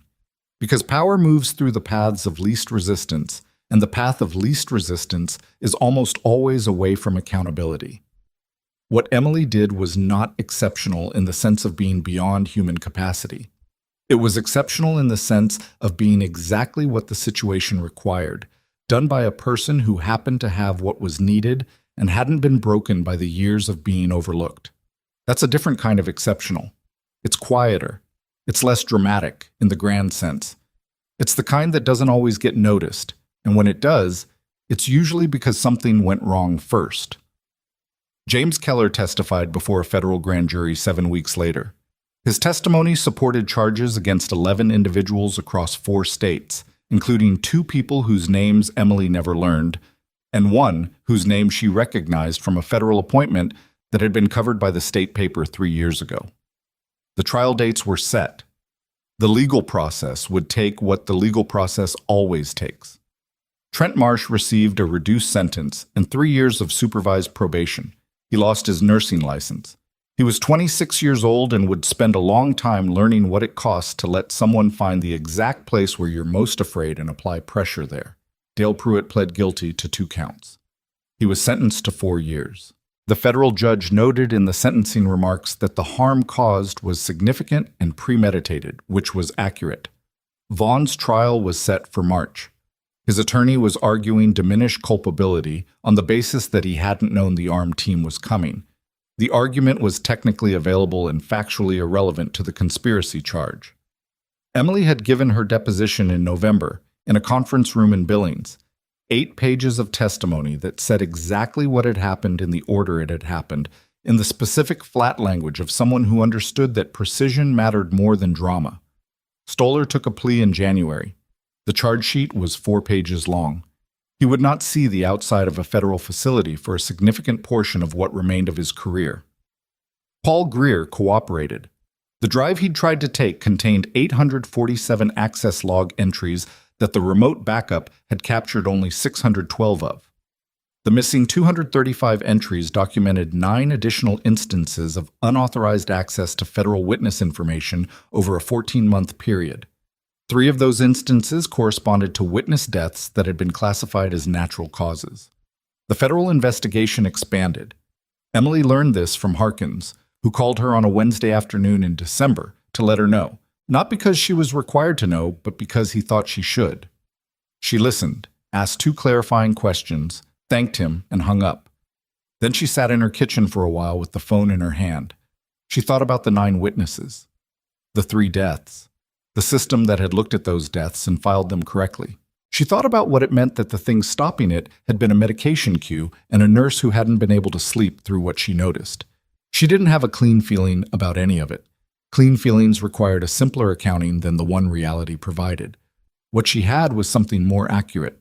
The knowledge that she'd done what she could with what she had, that the record was correct, that the people who needed to be stopped were stopped, and that the work she went back to every morning was the same work it had always been, and that it mattered exactly as much as it had always mattered, which was completely. On the first Monday of February, Emily Carter began her role as lead coordinator of the emergency trauma program at Northgate Regional Medical Center. Her first official act in the new role was to submit a 12-page proposal for a staff protection protocol, a formal, written, administratively binding document that outlined the rights of nursing staff when interacting with external authorities during patient care situations, the right to access union representation, the right to a witness during questioning, the prohibition on removal from patient care without documented clinical handoff, the right to flag concerns without fear of retaliatory disciplinary action. Margaret Holloway read it in full, made 2 notes in the margins, approved it with her signature the following Tuesday. Emily posted it in the break room, in the nurses' station, in the staff locker rooms, and outside every bay in the ER. Then she went to work. On her 3rd day in the new role, she was in the middle of a triage protocol review with Torres when Bree appeared in the doorway, the same crooked badge, or a different one crooked in the same way, with a question about a patient in Bay 7 whose medication flag had come up in the queue and didn't match the primary diagnosis. Emily looked up. "Walk me through what you're seeing," she said. Bree walked her through it. She'd caught something real. Not a major discrepancy, but a genuine one. The kind that mattered in the long run. The kind that most people would have dismissed as a data entry error and moved past. "You're right," Emily said. "Flag it. Document it. Don't move on until it's resolved." Bree nodded and went. Torres watched her go, then looked at Emily. "She's going to be good," he said. "Yeah," Emily said, "she is." She went back to the triage protocol. The ER was running. Bay 4's light was on. Outside, Cedar Falls was deep in February cold, the kind that settles into the valley and stays, the kind that makes the hospital's automatic doors breathe cold air every time they open. Ambulances came and went. The vending machine near the break room still stole quarters, and someone had finally taped a handwritten note to it that said, "Out of order. Don't use," which was not a fix, but was at least an honest acknowledgement of the problem. Emily made a note to submit the repair request through the new facilities tracking system she'd implemented in her first week, the one that required a response within 48 hours and a completion confirmation within 7 days. Small things. The work was made of small things. It always had been. She knew something now that she had always known, but that the night in November had made concrete in a way she could touch. The people who hold the line in a crisis are almost never the ones anyone is watching. They are the ones who showed up, who paid attention, who didn't dismiss what they noticed, who did the job when the job became something no one had prepared them for. They are quiet because the work requires it. They are steady because they've chosen to be. And they are, more often than anyone remembers to say, the reason the thing that needed to hold, held. You don't need a title for that. You don't need anyone to hand it to you. You need to show up and look clearly and do what the moment asks. Everything else will follow.